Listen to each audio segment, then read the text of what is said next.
The Force binds all things across the galaxy, connecting every living being in an invisible web of energy and intention. But what happens when something from beyond the stars arrives, something that channels a different kind of power, born in the howling chaos between dimensions? The Jedi call it a disturbance. The Sith sense opportunity. The Tenno. They call it another mission gone sideways. The void storm had consumed the orbiter mid-mission, tearing through the ship's hull like claws through flesh. One moment, the Tenno Operator sat in transference meditation, guiding their Excalibur Warframe through a corpus vessel extraction. The next, reality fractured. The void, that churning dimension of impossible energy that had transformed them from child into immortal warrior, turned against its own. Dimensional barriers collapsed. The orbiter's systems screamed warnings in a dozen languages before cutting to black. When consciousness returned, everything was wrong. The Excalibur Warframe stood in a crater of scorched earth and molten rock, biomechanical muscles coiled and ready. Smoke rose from the impact site in lazy spirals toward an unfamiliar sky. Two suns blazed overhead, twin furnaces casting harsh shadows across rust-colored sand dunes that stretched to the horizon. The operator's consciousness resided within the frame, seeing through its optical sensors, feeling the servo-enhanced strength in every limb. But the void energy felt, muted. Distant. Like shouting underwater. Ordis, report. The operator's mental command echoed through the transference link, seeking their ship's Cephalon AI. Silence. Not even static. The orbiter was gone, destroyed, displaced, or simply too far away to establish connection. The Warframe's HUD flickered, running diagnostics. Shields at 92%.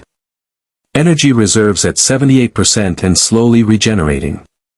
Arsenal intact. Broughton Prime rifle mag locked to the back, Lex Prime pistol holstered at the hip, Scanna sword sheathed and waiting. Archwing systems damaged but reparable. The operator extended their awareness, trying to feel the ambient void energy that saturated their home universe. Instead, they found something else. Something that permeated every molecule of this place, a living energy that connected sky to sand, connected the strange crystalline formations jutting from nearby cliffs to the distant cities whose lights flickered on the horizon. It felt warm. Almost, aware.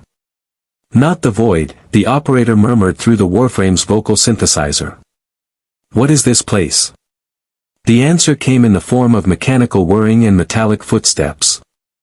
6 figures crested the nearest dune, their silhouettes sharp against the setting suns.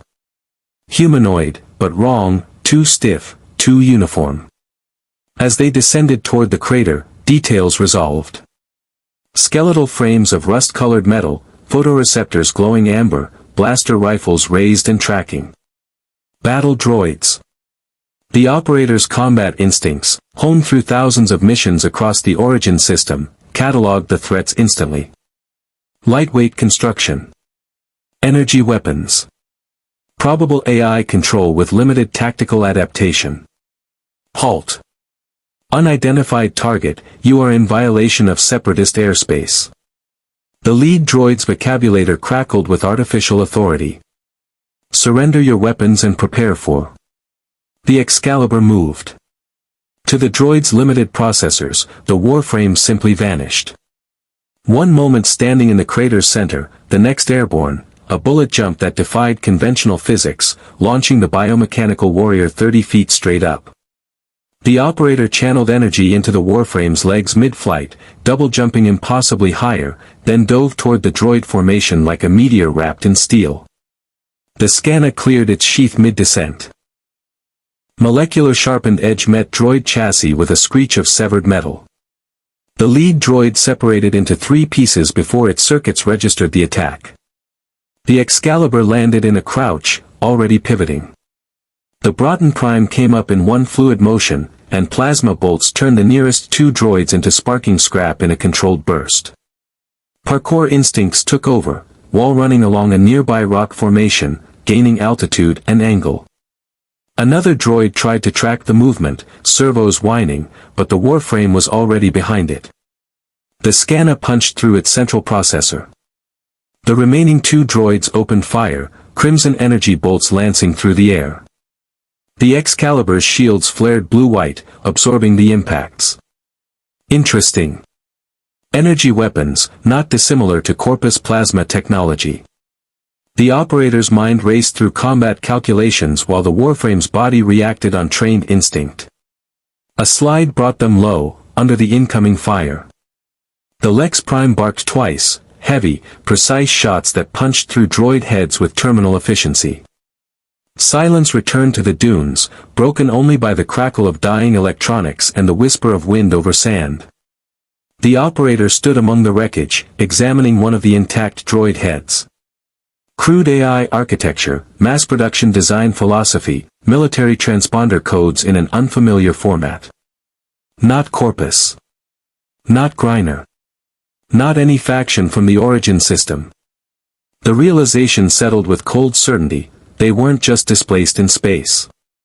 This was another universe entirely. More contacts. The Warframe sensors detected atmospheric disturbances, multiple vessels inbound, fast movers with energy signatures that read like fighter craft. 3 from the north, likely investigating the droid distress signal. 4 from the east, different configuration, possibly a separate faction responding to the crater's impact signature. The operator considered the tactical situation. Unknown planet. Unknown factions. Unknown political landscape. No support, no intelligence network, no extraction route. The Tenno had operated independently before, but never this far from home. Never this, alone. High above, the first fighter craft broke through cloud cover. Wedge-shaped, twin engines, Republic military markings that meant nothing to the operator but everything to the galaxy they just entered.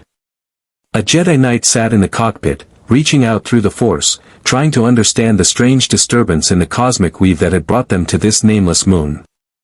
The Excalibur Warframe tilted its head upward, optical sensors tracking the incoming vessels with predatory focus. The operator's consciousness, nested deep within the biomechanical frame, made a simple calculation: these weren't droids. These were pilots. People. And the Tenno, despite their fearsome reputation, had rules about killing innocents.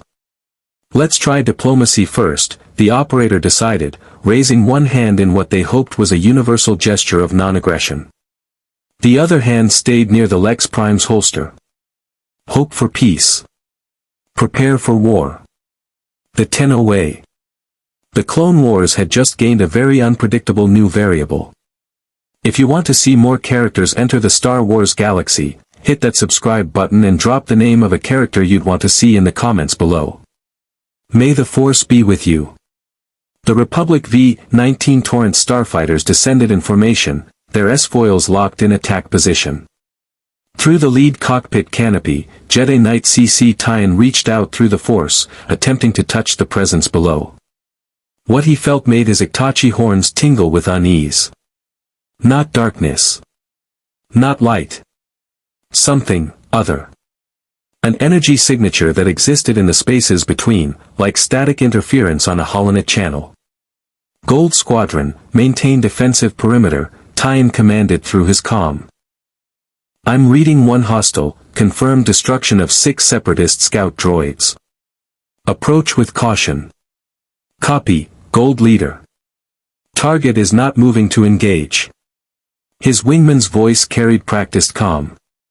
Clone trooper pilots, trained from birth for precisely this kind of uncertain situation. The Excalibur Warframe stood motionless in the crater, one hand raised, the other resting near its sidearm.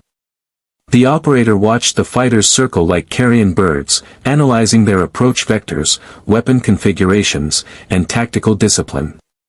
Professional. Coordinated. These weren't pirates or corporate security, this was a military force with real training. The wedge-shaped fighters broke formation, landing in a wide semicircle around the crater with impressive precision. Hydraulics hissed as boarding ramps descended. What emerged made the operator's breath catch. Soldiers. But identical. 20 figures in white armor with blue trim, each one sharing the exact same height, build, and movement patterns. Clone troopers filed out with weapons raised, establishing overlapping fields of fire with textbook efficiency. Their armor was unfamiliar, plastoid composite, rigid plates over black body gloves, but their discipline was unmistakable. On the ground. Now. The lead trooper's vocabulator-enhanced voice carried clear authority. Drop your weapons and comply with Republic security protocols. The operator didn't move. Through the Warframe sensors, they studied these soldiers. Identical faces glimpsed through T-visors.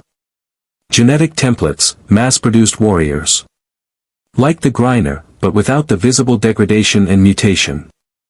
The realization was uncomfortable. They'd spent years fighting clone soldiers bred for war. Now they stood surrounded by more. CC Tyan emerged from his starfighter last, his Jedi robes billowing in the twin sun's heat shimmer. His hand rested on his lightsaber hilt, not ignited, but ready. The Iktachi's eyes narrowed as he studied the figure in the crater. Humanoid, but the proportions were wrong. Too balanced. Too perfect. And the armor, it wasn't armor at all, was it? It moved like living tissue beneath metallic plating. Biomechanical. Organic and synthetic fused into something new. I am Jedi Knight CC Tyan of the Galactic Republic, he called out, his voice steady and diplomatic. You have destroyed Separatist military assets in contested space. We need to understand your intentions. The Warframe lowered its raised hand slowly, deliberately non-threatening. When it spoke, the voice was filtered through synthesizers, layered and resonant. I mean no harm to you. Those machines attacked first. I defended myself. Machines? Tyan stepped closer, his connection to the Force probing gently at the figure's presence. Still that strange interference, like oil on water. You destroyed 6 battle droids in approximately 14 seconds, according to our sensors. That level of combat capability is unusual for a lone traveler. Where I come from, that's a slow Tuesday. Several clone troopers shifted nervously. Tyan raised a hand, signaling them to hold position. Where you come from? And where would that be? Our scanners detected a massive energy discharge, similar to a hyperspace anomaly but unlike any signature in Republic databases. No ship, no escape pod, just, you. In a crater. The operator considered their options. These soldiers hadn't opened fire. This Jedi, whatever that meant, seemed genuinely curious rather than hostile. But revealing too much too quickly was how missions went sideways. The Tenno hadn't survived this long by being careless with intelligence. I'm far from home, the Warframe replied carefully. Further than you'd believe. That energy discharge wasn't a ship malfunction. It was something else. Something that brought me here against my will. Tyan's eyes widened fractionally. Dimensional displacement. The Force works in mysterious ways, but that would be. Contacts. Separatist dropships inbound. The warning came from a clone trooper monitoring portable sensors. All heads turned skyward as 4 Separatist C-9979 landing craft thundered over the horizon, their massive bulks blotting out portions of the twin suns. These weren't scouts. This was an invasion force. Gold Squadron, scramble. Tyan's lightsaber ignited with a snap hiss of brilliant blue plasma. All troopers, defensive positions. We cannot let them establish a beachhead. The landing craft descended like birds of prey, their bay doors already opening. Battle droids, hundreds of them, began pouring out in organized ranks. B-1 units with blaster rifles, heavier B-2 super battle droids with wrist-mounted cannons, and rolling destroyer droids that unfolded into walking gun platforms. The air filled with the mechanical chatter of droid communication and the whine of charging weapons. The operator assessed the situation in microseconds. 200 plus hostiles. 20 clone troopers. 1 Jedi. Unfavorable odds for the defenders. Not impossible, but bloody. The Tenno had walked away from worse, but these soldiers had shown restraint when they could have simply fired. That counted for something.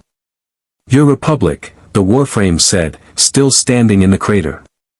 Does it conquer innocent worlds? Enslave populations? Harvest resources through corporate exploitation?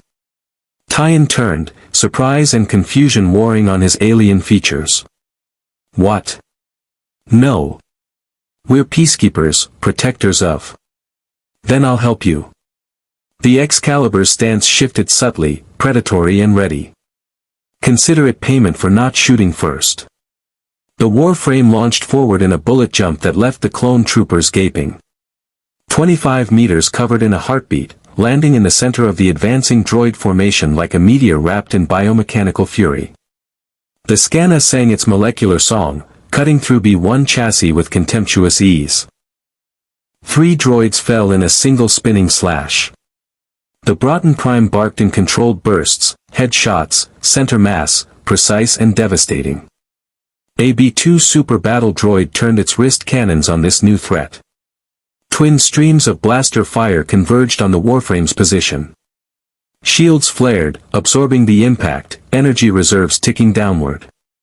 The operator channeled power into the frame's mobility systems, while running along a nearby rock outcropping, gaining altitude and angle. Mid-run, they twisted, bringing the Lex Prime to bear. The heavy pistol's report cracked like thunder. The B2's head exploded in a shower of sparks and molten metal. What in the name of? A clone trooper's exclamation was cut short as he snapped back to training, opening fire on the now distracted droid formation. Tyen moved like lightning made flesh, his lightsaber deflecting blaster bolts back into their sources.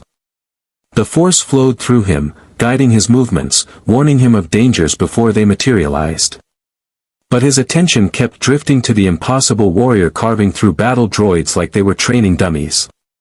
The being moved with inhuman grace, parkour techniques that defied physics, combat efficiency that spoke of thousands of battles, and that strange energy that pulsed with each movement.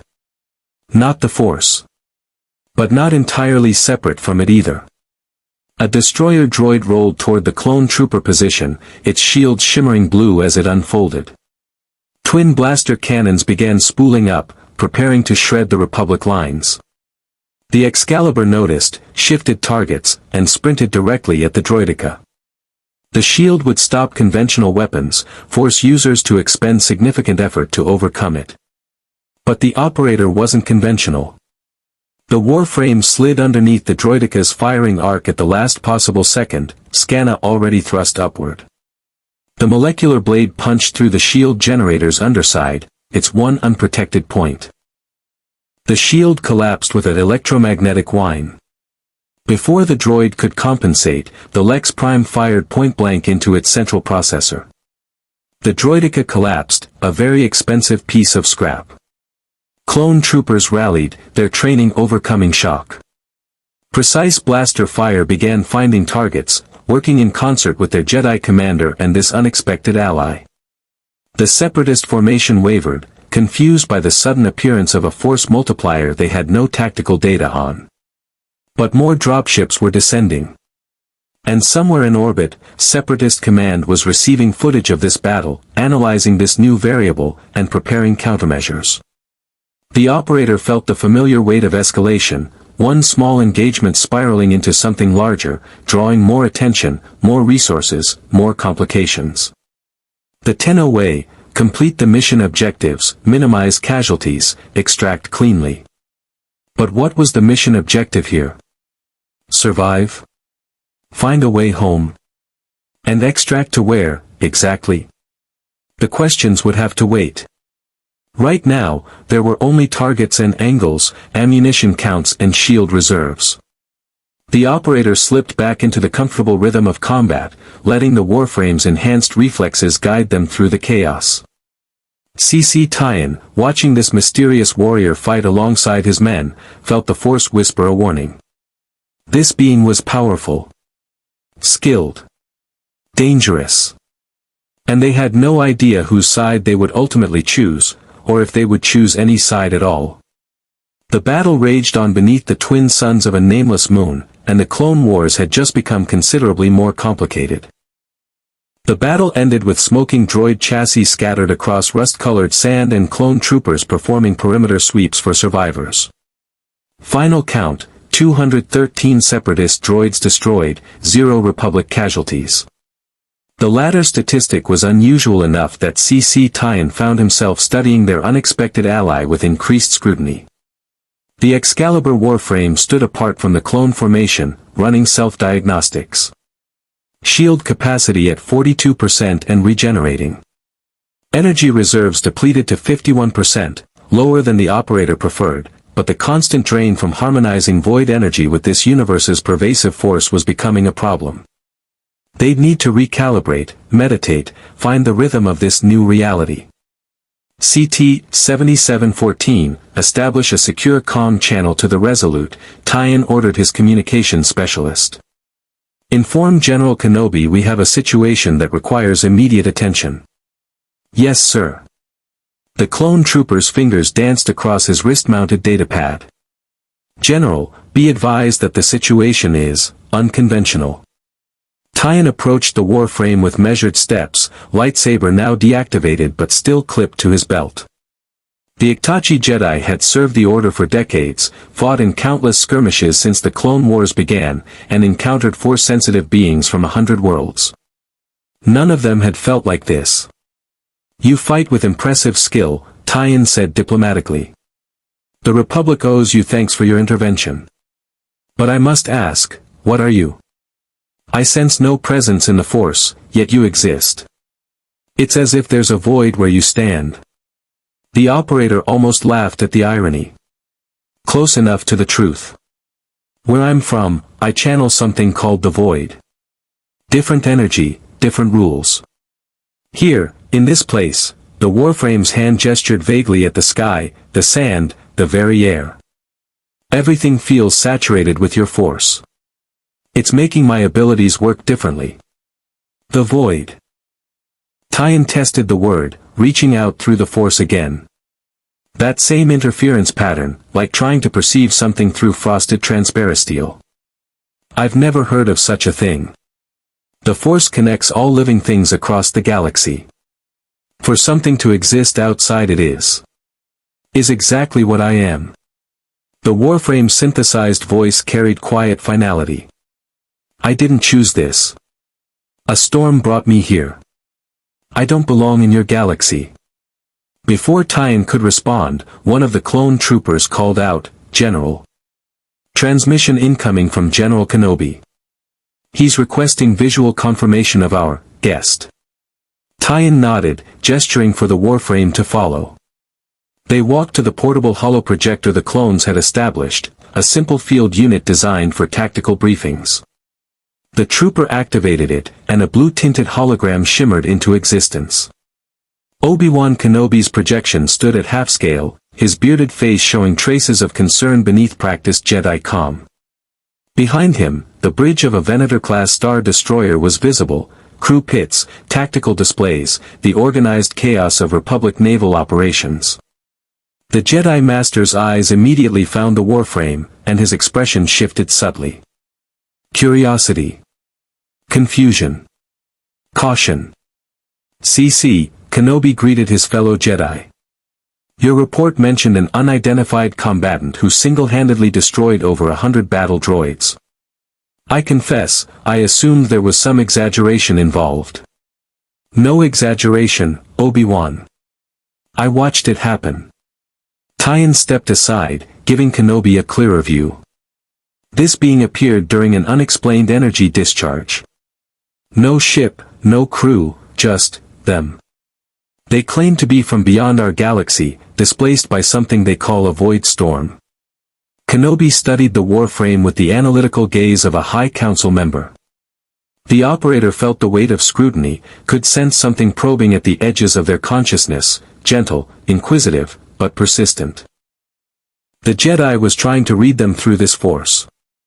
The operator's void training instinctively resisted, creating that static interference Tyan had mentioned. Fascinating, Kenobi murmured. I sense nothing. Not darkness, not light, simply an absence. As if you're a blind spot in the Force itself. His tone shifted, becoming more formal. I am General Obi-Wan Kenobi of the Grand Army of the Republic and the Jedi Order. Might I have the courtesy of your name? The operator hesitated. Tenno identities were complicated, the frames they wore, the operatives who controlled them, the ancient warriors whose memories sometimes bled through transference. But this Kenobi seemed genuine, and the operator's instincts, honed through years of reading Corpus merchants and Griner commanders, suggested honesty. I'm called a Tenno, the Warframe replied. This form is designated Excalibur. The pilot inside, the operator paused, considering how much to reveal. Prefers to remain anonymous for now. Pilot. Kenobi's eyebrows rose. You mean to say that armor is a vehicle? Controlled remotely? Not remotely. I'm inside. The Warframe tapped its chest plate. Integrated. Connected through a process called transference. Think of it as, bridging consciousness between my biological form and this biomechanical shell. The hologram flickered as Kenobi exchanged glances with someone off-screen. When he turned back, his diplomatic mask had settled firmly in place. Tenno, your combat capabilities are clearly considerable. The Republic would welcome an ally of your caliber. The Separatists threaten democracy across 1,000 systems. Innocent civilians suffer daily under their droid armies and corporate greed. If you truly seek to help, we could arrange. No. The single word stopped Kenobi mid-sentence. CC Tyen's hand drifted unconsciously toward his lightsaber. Clone troopers stiffened, uncertain how to react. No. Kenobi's tone remained calm, but steel entered his voice. You just fought alongside Republic forces against Separatist aggressors. I would think. I fought alongside your soldiers because they showed restraint when they could have fired on sight, the operator interrupted. Your droids attacked me unprovoked, I defended myself. Your people investigated instead of executing. That bought you consideration. But I don't know you. I don't know your Republic. And I certainly don't know your enemy well enough to commit to a war. The Warframe shifted its stance, and every trooper in earshot tensed. Where I come from, we learned the hard way that both sides of a conflict can be corrupt. Griner and Corpus, both claiming legitimacy, both drowning worlds in blood for profit and power. I won't make the same mistake here. This is different, Tyen interjected, his voice carrying the conviction of faith. The Republic has stood for 1,000 years, protecting freedom and justice. The Separatists are led by former Jedi Count Dooku, who embraced the dark side. They use slave labor, destroy civilian populations, and your Republic uses clone soldiers. The Warframe gestured at the troopers surrounding them. Bred for war. Born into service. I fought against armies exactly like this. Genetic templates, mass-produced, disposable. Tell me, General Kenobi, do these men have a choice? Can they leave your military? Retire? Live lives beyond combat? Silence stretched across the comm channel. Several clone troopers exchanged uncomfortable glances. CT-7714 stared at the Warframe with an expression hidden behind his helmet, but his body language spoke of sudden, sharp awareness. Kenobi's hologram remained perfectly still. The clone troopers serve the Republic willingly. They are citizens, soldiers, heroes. Their property. The operator's voice carried no accusation, only cold observation. Commissioned by your government, manufactured by corporations, deployed like equipment. I've seen this before. It doesn't end well. You dare question the Republic's methods? Tyen's hand fully gripped his lightsaber now, though he didn't ignite it. We fight to preserve democracy, to protect the innocent. Our cause is just. Maybe it is. The Warframe turned to face Tyen directly. But just causes led by good people can still produce terrible outcomes. I need to understand this galaxy before I choose sides, if I choose sides at all. Kenobi's expression had shifted from diplomatic to calculating. You speak of remaining neutral in a galactic conflict. That's a difficult position to maintain. Sooner or later, the war will force your hand. I've maintained difficult positions before. And if the Separatists approach you with their own offers? Count Dooku is persuasive, and he offers freedom from Republic corruption to those willing to listen. The operator considered this. Then I'll listen to him too. Hear his arguments. Make an informed decision. That's dangerous thinking, Tyen warned. Dooku serves a Sith Lord. He will lie, manipulate, twist your perceptions. I've dealt with Corpus CEOs and Griner Queens. I know manipulation when I see it. The Warframe's head tilted slightly. But I appreciate the warning. Kenobi studied them for a long moment, and the operator felt that probing presence again, not hostile, but intensely curious. Finally, the Jedi Master sighed. I cannot force you to join our cause. The Jedi do not compel cooperation. But I would ask that you come aboard the Resolute. Allow us to offer hospitality, answer your questions about our galaxy, and perhaps share knowledge of your own origins. An exchange of information, nothing more. And if I refuse? Then you're free to go. Though I suspect survival on an unknown moon without supplies or starship might prove challenging, even for someone of your abilities. The operator ran calculations. Resources depleting. No extraction route. No intelligence on local factions, geography, or politics. The orbiter was gone, destroyed or lost in dimensional transition. Even if they could repair the arch-wing, where would they fly? This galaxy was completely unmapped. Pragmatically, accepting Kenobi's offer made sense. Learn the landscape, identify threats and opportunities, establish baseline understanding before committing to action. The Lotus had taught them that intelligence was as valuable as ammunition. But the Lotus wasn't here anymore. The operator was alone. Hospitality, the Warframe repeated carefully. Not recruitment. You have my word as a Jedi. I've learned that words are only as strong as the people speaking them. The operator paused, then nodded slightly. But you could have ordered your soldiers to fire. You didn't. That's worth something. I'll come aboard. Temporarily. Kenobi's hologram smiled, though it didn't quite reach his eyes. I'll arrange transport. Master Tyen, please escort our guest to the landing zone. And Tenno. The smile faded. While aboard the Resolute, please refrain from demonstrating your combat capabilities. My crew is disciplined, but they're also on edge. I'd prefer to avoid incidents. Understood. The hologram flickered out. CC Tyen deactivated the projector and turned to the clone troopers. Gold Squadron, prepare for dust off. We're escorting our guest to the Resolute. As the soldiers moved to comply, CT-7714 approached the Warframe hesitantly. Sir. Ma'am. Tenno.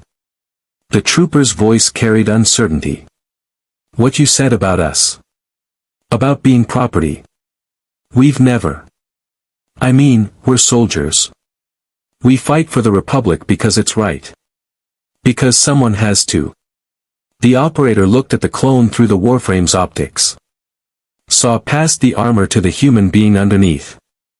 Identical to his brothers, yes, but individual in the ways that mattered, the slight hitch in his breathing that suggested old injuries, the way he held his rifle with unconscious familiarity, the barely perceptible hope in his voice. You're a soldier because that's all you've ever been allowed to be, the operator said quietly. That doesn't make your service less valuable. It makes the people who created you more guilty. CT-7714 stood frozen as the Warframe walked toward the waiting gunships. Around them, other clone troopers exchanged glances, and several conversations died mid-sentence. A seed had been planted, whether the operator intended it or not. Tien felt it too, that subtle shift in the force, like wind changing direction before a storm. This Tenno was dangerous. Not because of their combat abilities, impressive as they were, but because they asked questions the Jedi Council had deliberately avoided answering. The twin suns were setting as the Republic gunships lifted off, carrying their mysterious passenger toward an orbital rendezvous that would change the trajectory of the Clone Wars in ways no Force vision could predict. And on Sereno, in a castle shrouded in darkness, Count Dooku suddenly paused his lightsaber meditation. Something had shifted in the Force. Something new. Something his master would want to know about immediately. The LAAT/I gunship's interior thrummed with the rhythmic pulse of repulsor lift engines as it climbed through atmospheric layers toward orbital space. The Excalibur Warframe sat in the troop bay, mag-locked boots keeping it secured despite the turbulence. Clone troopers occupied the facing benches, their helmets turned toward the unexpected passenger with varying degrees of curiosity and wariness. Through the open side doors, the moon's surface fell away, revealing the curve of horizon and the infinite black beyond. The operator's sensors detected the energy signatures before visual confirmation, massive vessels hanging in geosynchronous orbit like steel mountains. Venator-class star destroyers, wedge-shaped and bristling with weapons, surrounded by a defensive screen of smaller cruisers and frigate escorts. The Republic fleet. First time seeing a star destroyer? CT-7714 asked, having apparently decided the Tenno was worth attempting conversation with. His brothers remained silent, but several helmet angles shifted slightly, listening. "We have capital ships in my reality," the operator replied through the Warframe synthesizers. "Different design philosophy. More emphasis on speed and cloaking than raw firepower. These are imposing. 1100 meters of democracy and justice," another trooper, designation CT-8801 according to the operator's threat assessment protocols, chimed in with obvious pride. 2 hangar bays, 400 turbolasers, Jedi command staff, and 6,000 personnel. Nothing the Separatists' field can stand against a Venator in open combat. Except 3 Venators fell at Quell last month, CT-7714 countered quietly. Separatist Malevolence-class ion cannon. Disabled entire battle groups before they could respond. The pride in CT-8801's posture deflated slightly. "Yeah. That." Tien, occupying the cockpit jump seat, turned to observe the exchange. The clone troopers were speaking more freely than usual, casualties of prolonged deployment and the subtle erosion of inhibition that came from encountering something genuinely novel. The Tenno's earlier comments about property and purpose had clearly resonated deeper than the Itachi Jedi found comfortable. The gunship banked hard, approaching the massive ventral hangar bay of the Resolute. Magnetic containment fields shimmered blue across the entrance, holding atmosphere while allowing solid matter passage. The transition from void to pressurized environment registered as a subtle pop in the operator's audio receptors. The hangar was controlled chaos, dozens of starfighters undergoing maintenance, clone pilots receiving mission briefings, astromech droids wheeling between repair stations, and everywhere the organized urgency of military operations. Conversations died as the LAAT/I settled onto its landing pad and the Excalibur Warframe stepped out. Every eye in the hangar turned toward the biomechanical warrior. Clone troopers paused mid-task. Deck officers froze with datapads half-raised. Astromech droids swiveled their sensor domes with curious beeps. The operator felt the weight of attention like physical pressure, hundreds of minds trying to categorize, analyze, assess threat level. "Quite the entrance," Tien observed dryly, gesturing toward a deck officer. "Lieutenant, inform General Kenobi that we've arrived. And have security teams maintain respectful distance. Our guest is here voluntarily." Respectful distance means weapons ready but not aimed, the operator translated, watching clone trooper squads casually reposition to establish crossfire lanes. "Good tactics. I'd do the same." Tyen's expression suggested he didn't appreciate having Republic security procedures analyzed aloud, but before he could respond, the hangar's command deck doors hissed open. Obi-Wan Kenobi strode through, his Jedi robe somehow immaculate despite the day's campaign. Behind him walked another Jedi, younger, taller, with a mechanical right hand and a Padawan braid recently removed. His eyes held the bright intensity of youth tempered by war.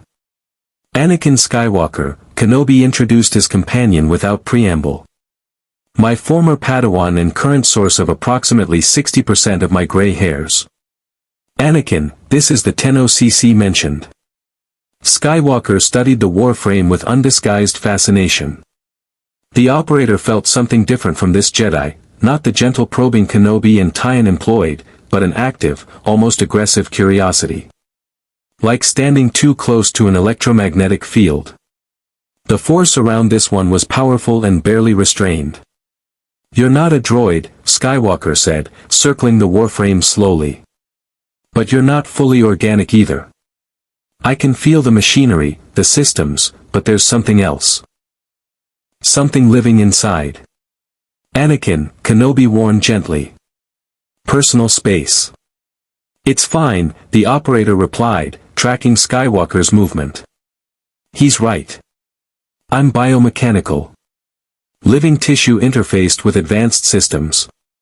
Where I'm from, this kind of integration is old technology. Ancient, actually. Ancient?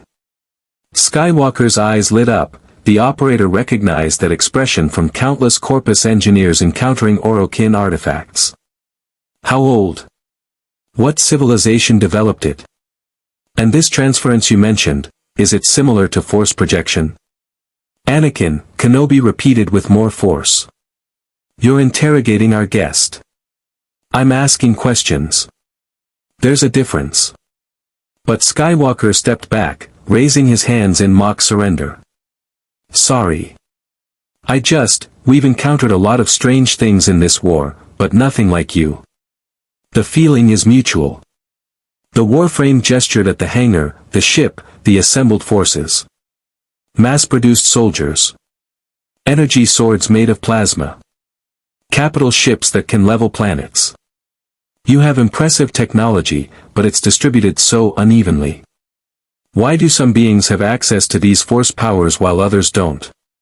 Kenobi exchanged a glance with Tyen, some silent Jedi communication passing between them. That's a complicated question requiring a lengthy answer. Perhaps we should continue this conversation somewhere more private. The bridge observation deck would provide suitable accommodations. And fewer witnesses, the operator added. That too, Kenobi admitted with a slight smile. Though I assure you, it's not suspicion that motivates the privacy. We simply have questions of our own, and broadcasting them across the hangar would undermine operational security. The logic was sound. The operator nodded assent, and the group moved deeper into the Star Destroyer's corridors. Clone troopers lined the passages at regular intervals, their armor gleaming under harsh overhead lighting. Several snapped to attention as Kenobi passed, their discipline absolute. The operator noticed how they never quite looked at the Jedi directly, deference bordering on worship. Your soldiers seem devoted, the operator observed. They're loyal to the Republic and the Jedi Order, Kenobi replied carefully. We've served alongside the clones since the war began. They're exceptional warriors and finer men than most natural-born citizens. But they're still property you purchased. Kenobi stopped mid-stride. Anakin's hand dropped to his lightsaber instinctively. CC Tyen's montrals flushed darker with suppressed emotion.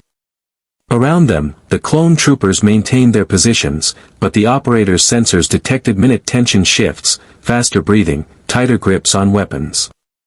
We didn't purchase them, Kenobi said, his diplomatic mask cracking slightly. The clone army was commissioned by the Republic before the war began. We inherited the situation. Inherited. The Warframe tilted its head. You could free them. Grant citizenship, discharge rights, compensation for service. Have you? The war makes that complicated. The war makes it convenient. The operator's voice remained level, factual. I'm not judging. I've made worse compromises for survival. But call it what it is. You need an army. Someone provided one. You use it. The clones deserve honesty at minimum. Skywalker stepped between them, and the operator felt that electromagnetic intensity surge.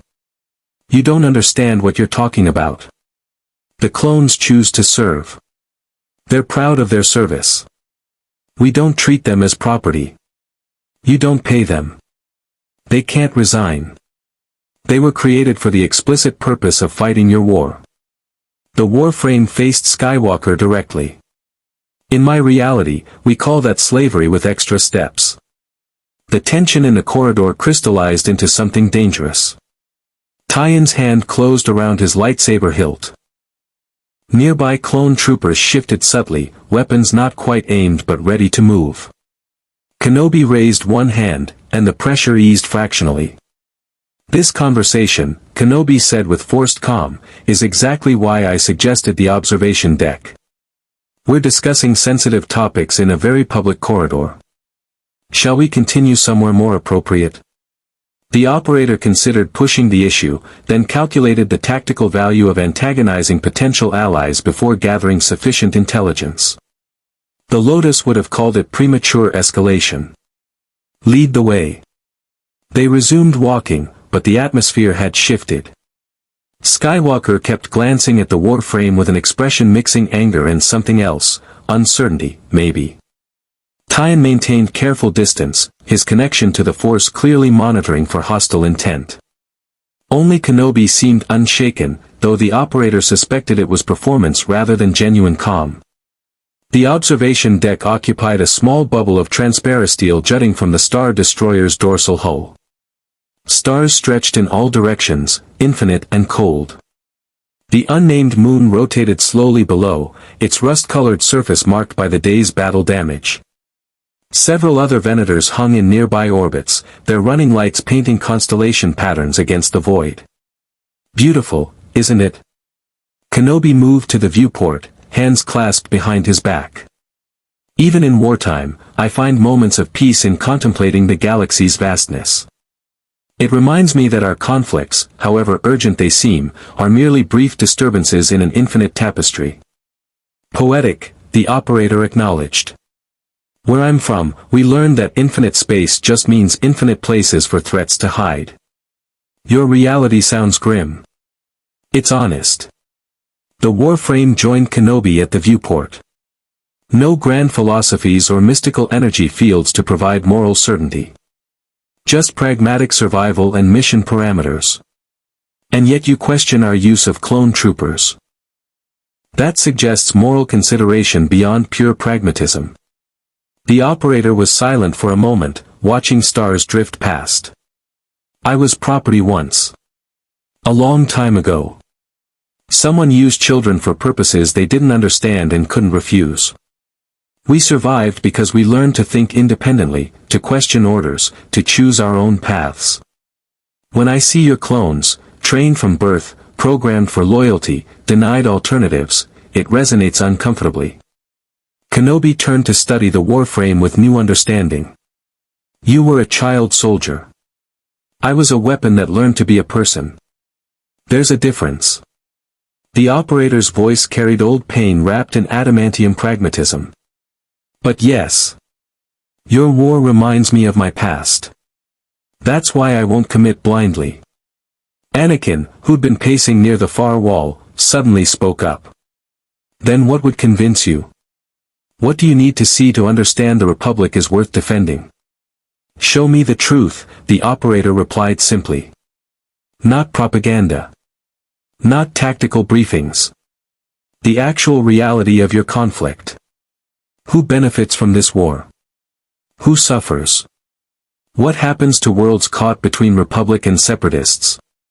Give me intelligence, and I'll make an informed decision. That could take weeks, Tyen objected. The war spans thousands of systems. No single perspective encompasses the whole. Then I'll take weeks. Or months. I have nowhere else to be. The Warframe turned from the viewport.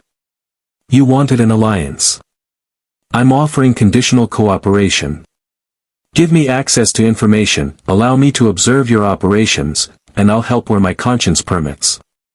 But I answer to my own judgment, not your chain of command. Kenobi stroked his beard thoughtfully. A mercenary arrangement. Interesting. And what payment would you require? Information. Technology. Knowledge of this galaxy's physics and dimensional structure. Eventually, a way home. We may not be able to provide that last item. Then I'll find it myself. But in the meantime, I won't sit idle. If your republic truly fights for justice, I'll be your weapon. If not, the operator left the implication hanging. Skywalker looked ready to object again, but Kenobi raised a hand. Your terms are acceptable. Within reason, you'll have access to Republic intelligence databases and permission to observe active operations. In exchange, you'll provide combat support when requested and share knowledge of your own technology where appropriate. Does that sound fair? Fair enough to start. Excellent. Kenobi's diplomatic smile returned. Then let's begin with an easier question. What do you know about the Force? Nothing beyond what you've mentioned. Some kind of energy field that connects living things. Your Jedi wield it for peacekeeping. Your Sith corrupt it for power. That's the extent of my understanding. A simplistic but essentially accurate summary. Kenobi gestured, and several chairs arranged themselves telekinetically, subtle demonstration of power. The Force is more complex than mere energy. It has will, intention, light and dark aspects. Jedi serve the light through selflessness, compassion, and attachment to nothing. Sith embrace the dark through passion, ambition, and the pursuit of power. Binary morality, the operator observed. Light equals good, dark equals evil. No middle ground. The Force maintains balance through eternal conflict between the two, Tyan explained. Those who try to walk between inevitably fall to darkness. It's a fundamental truth. The operator processed this, comparing it to Tenno philosophy. The Lotus had taught balance through pragmatism, neither emotionless detachment nor passionate excess, but measured response appropriate to circumstances. That seems limiting. Its doctrine refined over 25,000 years, Kenobi replied with finality that brooked no debate. The Jedi Order has survived because we adhere to these principles. Or despite them, the operator murmured, too quietly for clear auditory pickup. Skywalker heard it anyway. His mechanical hand clenched unconsciously, servos whining. The operator noted the reaction, filed it away for future analysis. This young Jedi was powerful and conflicted, possibly useful, definitely dangerous. Before tension could rebuild, an alarm klaxon blared through the observation deck. Kenobi's comlink activated immediately, a clone officer's voice crackling through. General Kenobi, we're detecting multiple Separatist vessels dropping out of hyperspace. Configuration matches Providence-class carriers/destroyers. They're launching droid fighters. All hands to battle stations. The Jedi's expressions shifted instantly from philosophical debate to combat readiness. Kenobi was already moving toward the door. Anakin, take Gold Squadron and provide fighter screen. CC, coordinate with Admiral Yularen for capital ship engagement. I'll help, the operator interrupted. You're not a pilot. I have an archwing. Personal flight system. Point me at targets, and I'll handle them. Kenobi hesitated only a heartbeat, then nodded sharply. Hangar deck. Deploy with Anakin's squadron. Prove your worth, Tenno. The group sprinted through corridors as battle stations sounded and blast doors sealed. The Resolute shuddered as turbolaser batteries opened fire, capital-scale engagement beginning in earnest. And the Excalibur Warframe, freshly arrived in this galaxy and already diving headlong into its conflicts, felt the familiar adrenaline surge of combat imminent. The operator smiled grimly inside their biomechanical shell. Some things were universal across realities. War never waited for convenient timing. The hangar bay had transformed into organized chaos. Clone pilots sprinted toward V-19 Torrents and ARC-170 starfighters while deck crews scrambled to clear launch paths. Astromech droids whistled urgent binary as they rolled toward fighter hardpoints, ready to slot into navigation sockets. Through the magnetic containment field, space strobed with turbolaser fire, Emerald Republic bolts crossing crimson Separatist beams in deadly geometric patterns. Anakin Skywalker vaulted into his custom yellow Eta-2 Actis interceptor with practiced ease, R2-D2 already secured in the droid socket. Gold Squadron, form up on me. We've got vulture droids inbound, and they outnumber us 3-1. Stay sharp, watch your wingmen, and may the Force be with. He stopped mid-sentence, watching the Excalibur Warframe stride to an empty section of hangar deck and crouch low. Metal panels on the Warframe's back suddenly unfolded with mechanical precision, revealing compact thruster assemblies that looked entirely too small to provide meaningful propulsion. The Archwing deployment sequence activated, synthetic muscle fibers contracted, energy conduits routed power from core reserves to flight systems, and gravitational compensators initialized. What is that? Clone pilot Oddball muttered over the squadron channel. Some kind of jetpack? The Archwing flared to life with a sound like tearing reality. Blue-white void energy erupted from the thrusters, and the Warframe launched from the deck with enough force to leave scorch marks on the durasteel plating. The Excalibur shot through the containment field and into open space, accelerating to combat speed in seconds. That's not a jetpack, Anakin breathed, watching through his cockpit canopy as the Warframe executed a barrel roll that would have pulverized an organic pilot. That's something else entirely. The operator felt the Archwing system strain against local physics. The propulsion worked, but inefficiently, 50% more energy consumption than normal operations. The Force's pervasive influence affected how void energy translated to kinetic motion. They'd need to recalibrate mid-combat, adapt on the fly, compensate through instinct and experience. Through the Warframe's enhanced optics, the battlefield resolved into tactical clarity. For Providence-class Separatist destroyers, massive dagger-shaped vessels bristling with turbolaser batteries, hung in formation 3,000 kilometers distant. Between them and the Republic fleet, a swarm of vulture droid starfighters formed attack waves, their transforming configuration switching from flight mode to walking mode and back with insectal efficiency. The operator counted contacts. 200-plus droid fighters against 40 Republic interceptors and bombers. Unfavorable odds, but not impossible. The key was force multiplication through superior positioning and a vulture droid locked weapons on the Warframe. Laser cannons spat crimson death. The operator twisted mid-flight, Archwing thrusters firing in precise microsecond bursts that sent the Excalibur spiraling through the incoming fire. Shields flared as glancing hits connected, but the evasive maneuvers were working. The droid couldn't track movements that violated expected momentum physics. The Broughton Prime came up, mag-locked grip activating to keep the rifle secured during high-G maneuvers. The operator led the target, compensated for relative velocity, and squeezed off a 3-round burst. Plasma bolts, modified by the weapon's internal mechanisms to function in vacuum, crossed the distance in a heartbeat. The Vulture droid's cockpit, if the automated fighter could be said to have one, exploded in a shower of sparks and depressurizing atmosphere. Confirmed kill. Oddball's voice crackled over open comm. Unidentified friendly just splashed a vulture with, was that a rifle? In space?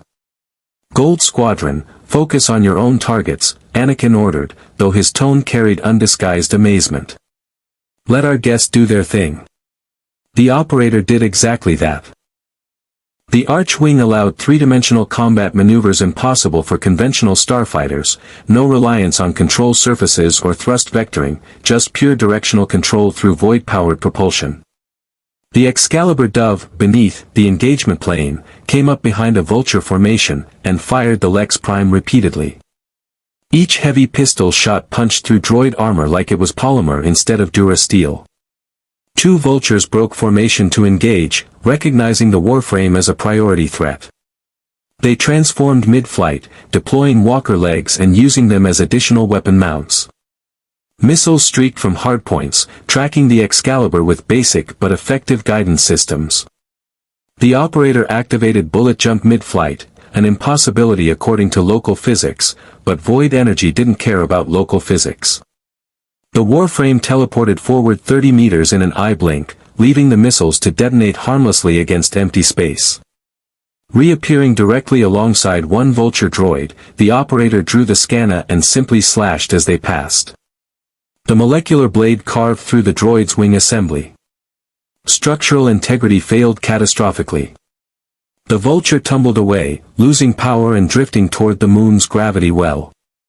"That's not possible," a clone pilot breathed over the comm, "you can't teleport in starfighter combat." "I just did," the operator replied calmly, already engaging the next target. Anakin Skywalker, currently shredding through vultures with a combination of force-enhanced reflexes and phenomenal piloting skill, found himself repeatedly glancing at the biomechanical warrior fighting alongside his squadron. The being moved through three-dimensional space with inhuman grace, treating vacuum combat like a natural environment. Weapons that should have been useless in void conditions fired with perfect accuracy. Maneuvers that should have liquefied organic pilots executed without apparent strain. And through the Force, Anakin felt nothing. That same void where the Tenno existed. It was like watching a puppet fight without strings, a droid with genuine autonomy, something that shouldn't exist but undeniably did. The engagement intensified as tri-fighter droids joined the battle, Separatist interceptors with superior speed and 3 independently rotating laser cannons. They swarmed toward Gold Squadron in coordinated attack patterns, and clone pilots began taking hits. Alarms shrieked as shields failed and armor breached. Gold 7, I've lost engines. Going ballistic. Gold 12, multiple hostiles on my 6, I can't shake them. Anakin's interceptor twisted through impossible angles, lightsaber ignited and deflecting incoming fire through his cockpit canopy, a technique only Jedi pilots could survive. But even he couldn't be everywhere at once. The squadron was being overwhelmed. The Excalibur registered friendly forces in distress and made tactical calculations in milliseconds. Archwing thrusters flared, pushing the Warframe's velocity to combat maximum. The operator crossed 3 kilometers in seconds, materializing behind the tri-fighters pursuing Gold 12. The Broughton Prime sang its lethal song, controlled bursts, perfect accuracy, 0 wasted ammunition. 3 tri-fighters disintegrated before their limited AI registered the threat. Gold 12, clear. Thanks for the assist, whoever you are. Designate me Tenno, the operator replied, already accelerating toward the next crisis. Gold 7's crippled fighter was drifting into the engagement zone between capital ships. If those turbolaser batteries didn't discriminate between friendly and hostile, the clone pilot would be vaporized as collateral damage. The Archwing pushed harder, energy reserves depleting rapidly but still sufficient.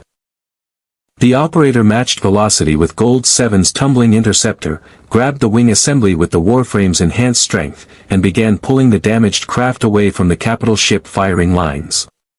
Metal groaned under stress. The Warframe's synthetic muscles strained against momentum and mass. Warning alerts flashed, structural integrity at 60% and falling. What are you doing? Gold 7's panicked voice crackled through local comm, you can't tow a starfighter with. The operator didn't bother explaining. They simply activated every ounce of Archwing thrust available, void energy burning bright enough to register on nearby sensors, and dragged the interceptor clear of the danger zone. As soon as they'd achieved minimum safe distance, the operator released their grip and returned to the engagement.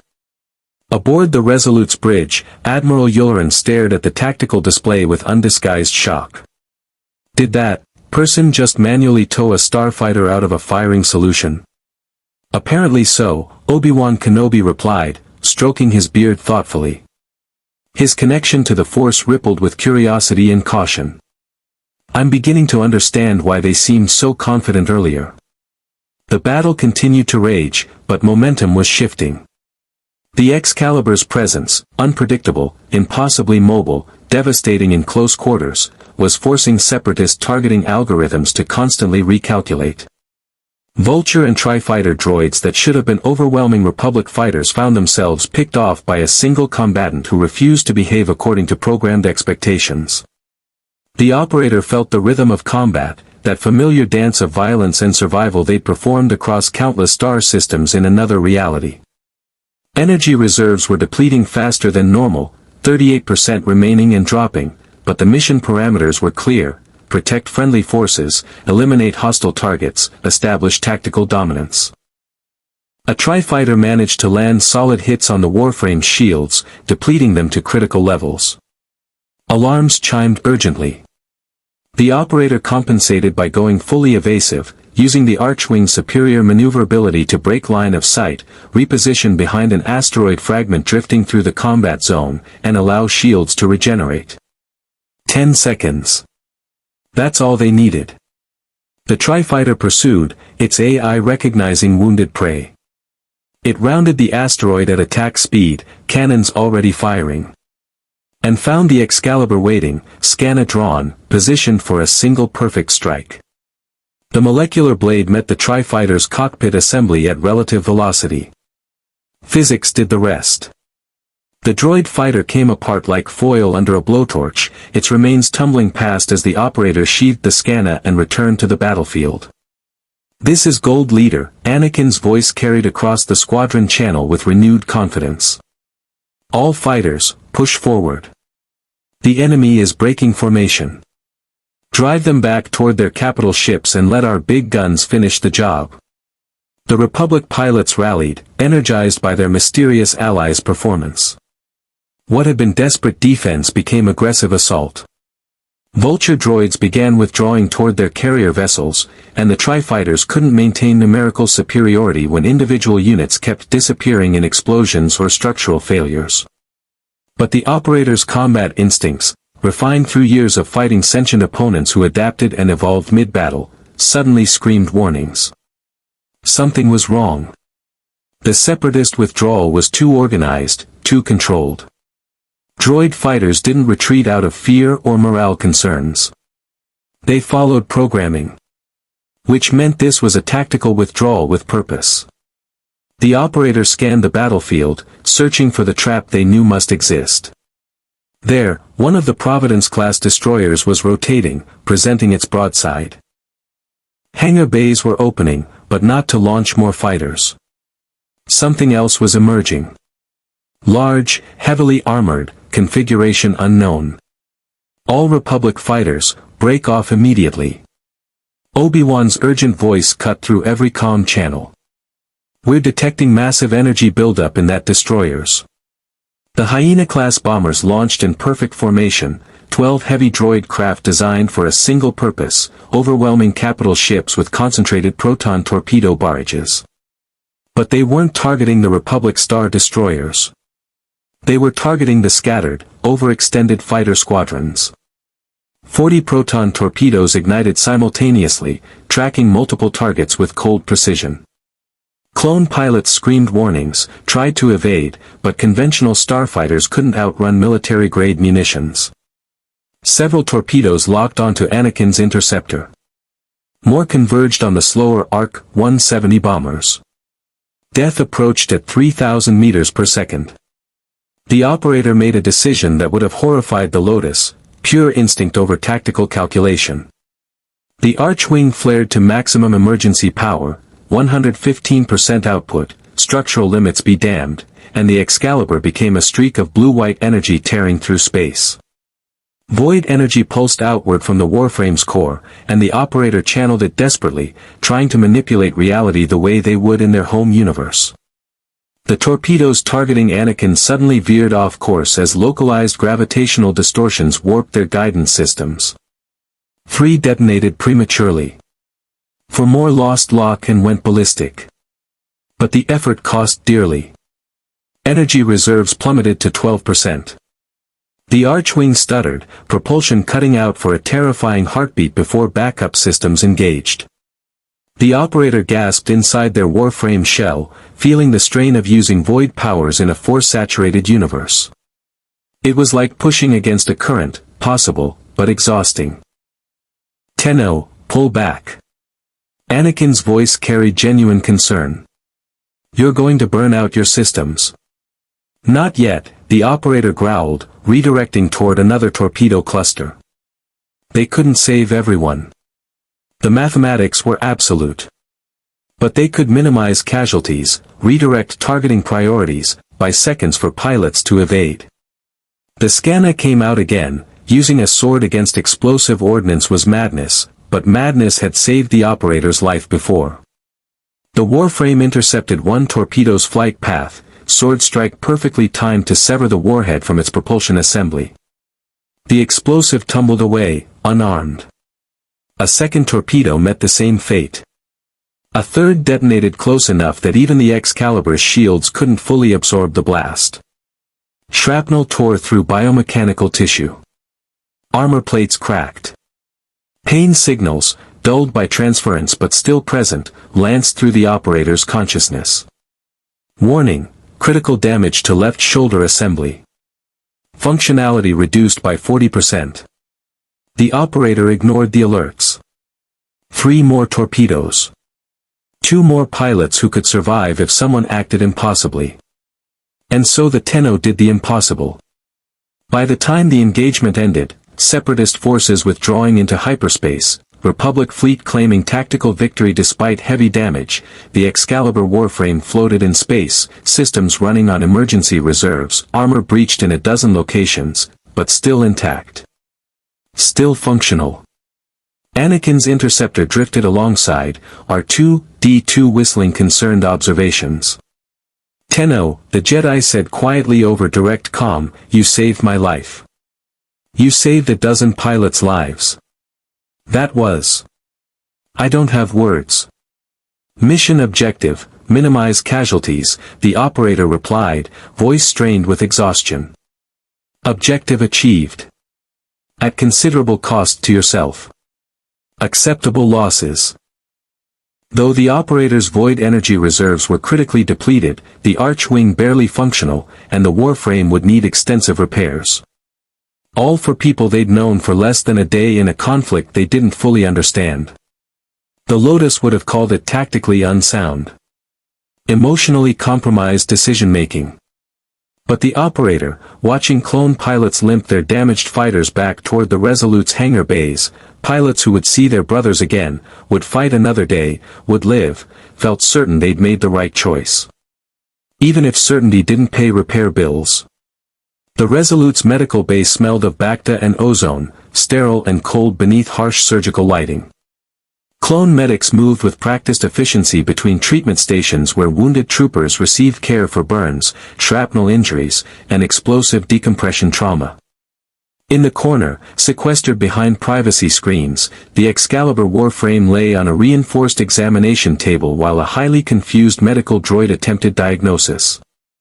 "This is most irregular," the 2-1B surgical droid announced, its photoreceptors cycling through multiple spectrums as it scanned the biomechanical frame. "The patient exhibits characteristics of both organic tissue and advanced prosthetics, yet neither category adequately describes the integration level. I cannot determine where biology ends and machinery begins." "Don't bother," the operator said through the Warframe's damaged vocal synthesizers, creating an unpleasant staticky distortion. "Your medicine won't help. I need a fabrication workshop, raw materials, and time. My systems are self-repairing, but external damage requires manual reconstruction." The medical droid tilted its head in what might have been offense. "I have repaired countless beings from hundreds of species across. You've never seen Orokin biotechnology. Trust me." The operator carefully sat up, servos grinding where shrapnel had damaged actuator assemblies. Pain receptors fired, dulled but present, as the Warframe's self-repair protocols worked to seal breached tissue and reroute damaged neural pathways. "Just point me toward engineering facilities." Obi-Wan Kenobi entered through the privacy screens, his Jedi robes swirling. Behind him came Anakin Skywalker, still wearing his flight suit and carrying his helmet under one arm. Both Jedi studied the Warframe's damaged state with expressions mixing concern and scientific curiosity. "The medical droid is correct to be confused," Kenobi observed, approaching the examination table. "I've fought alongside Wookiees, treated injured Geonosians, and witnessed countless species physiology. You're genuinely unique. That tissue," he gestured at exposed biomechanical muscle where armor plating had been torn away, "it's alive, isn't it? But also synthetic. Technocyte virus modified by Orokin genetic engineering," the operator explained, too exhausted to maintain operational security. "Infests biological matter, transforms it into something that can interface with technology. The Warframe is grown, not built. Shaped through accelerated development in specialized foundries." "Grown," Anakin repeated softly, stepping closer. His mechanical hand flexed unconsciously, servo motors visible beneath synthetic skin. "Like cloning, but for armor. More like creating a new life form designed for specific combat parameters. The Warframes were warriors once. People. The virus changed them, made them something else. Now they're vessels." The operator's voice carried old grief wrapped in clinical detachment. Empty shells waiting for pilots to give them purpose. Kenobi exchanged a loaded glance with Anakin. "And you're the pilot. The consciousness inside. May I ask, why remain hidden? Why not show yourself?" The operator was silent for a long moment, running internal diagnostics while considering the question. Energy reserves had recovered to 31%, sufficient for basic operations but nowhere near combat readiness. The Archwing's propulsion assembly needed complete replacement. Left shoulder articulation was frozen at 43 degrees. The damage list continued for pages. Because the operator is vulnerable, they finally admitted. "The Warframe can absorb damage that would kill my biological form instantly. Out here, surrounded by unknowns, I maintain every advantage available." "Understandable." Kenobi's tone softened. "Though I wonder if it's only tactical consideration. Perhaps there's comfort in remaining behind that armor. Distance from a galaxy that confuses and concerns you." The operator didn't respond, which was response enough. Anakin broke the philosophical moment by gesturing at the Warframe's visible damage. "You took 3 near-direct proton torpedo detonations protecting my squadron. That's not tactical calculation. That's," he struggled for words. "That's what Jedi do. Putting others before yourself, accepting risk for the greater good. I calculated acceptable losses and determined my survival probability remained above critical thresholds," the operator replied automatically, the Lotus's training echoing through their voice. But the words felt hollow even as they said them. The truth was Messier, instinct and emotion driving split-second decisions that pure logic wouldn't have supported. "You're a terrible liar," Anakin said with a slight grin. "I've been around Obi-Wan long enough to recognize rationalization masking compassion." "Anakin." "What?" "It's true.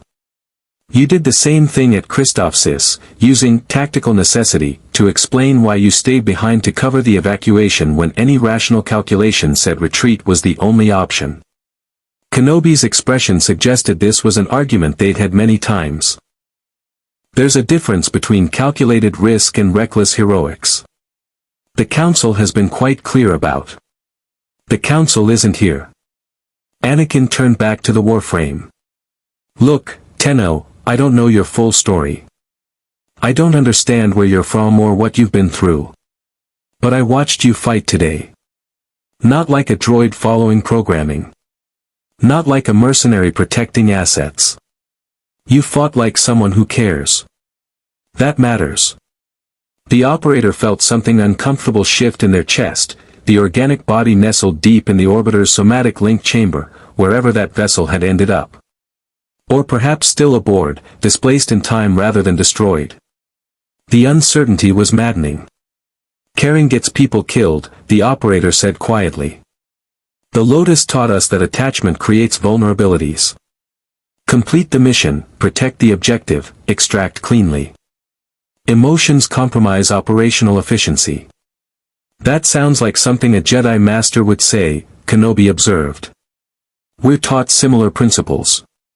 Attachment leads to fear, fear leads to anger, and so forth. But Anakin's right, what you did today transcended cold calculation.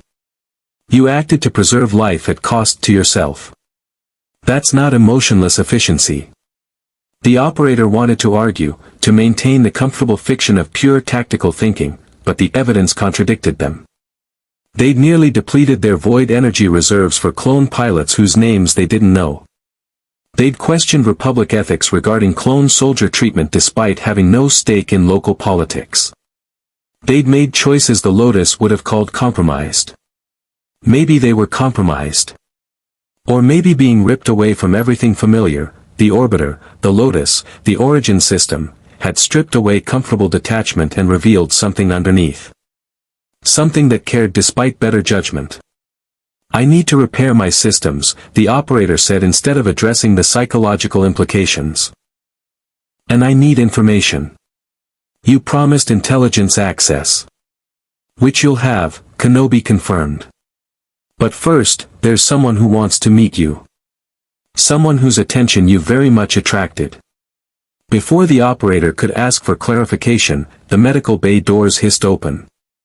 Clone troopers filed in, a full squad in formal dress armor, weapons conspicuously absent but posture suggesting they could be dangerous if necessary.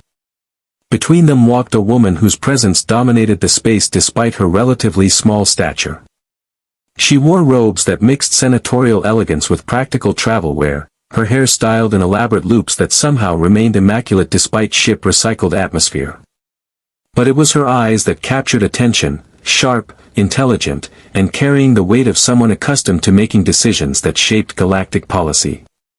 Senator Padme Amidala of Naboo, Kenobi introduced, bowing slightly with obvious respect. She was aboard the Resolute coordinating relief efforts for Ryloth refugees when the battle began.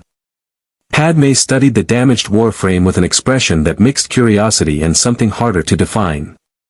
General Kenobi speaks highly of your combat capabilities. Commander Skywalker credits you with saving numerous pilots' lives. Yet you're not Republic military, not a Jedi, not even from our galaxy.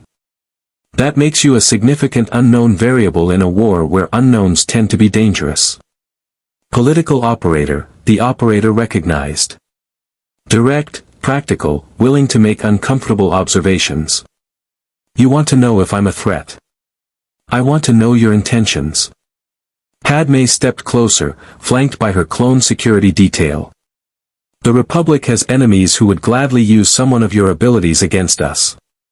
Count Dooku specifically seeks powerful beings to convert to his cause. The fact that you've repeatedly refused clear alliance with the Republic suggests you're keeping your options open. That concerns me. It should concern you, the operator agreed. I don't know your galaxy's politics beyond surface observations. Both sides of your war claim moral authority. Both use rhetoric about freedom and justice. I've heard these speeches before in different languages from different tyrants. Forgive me if I require evidence before committing. Evidence. Padme's expression shifted subtly, approval, maybe, or at least recognition of intellectual honesty. What kind of evidence would satisfy you? I can provide casualty reports from Separatist attacks on civilian populations.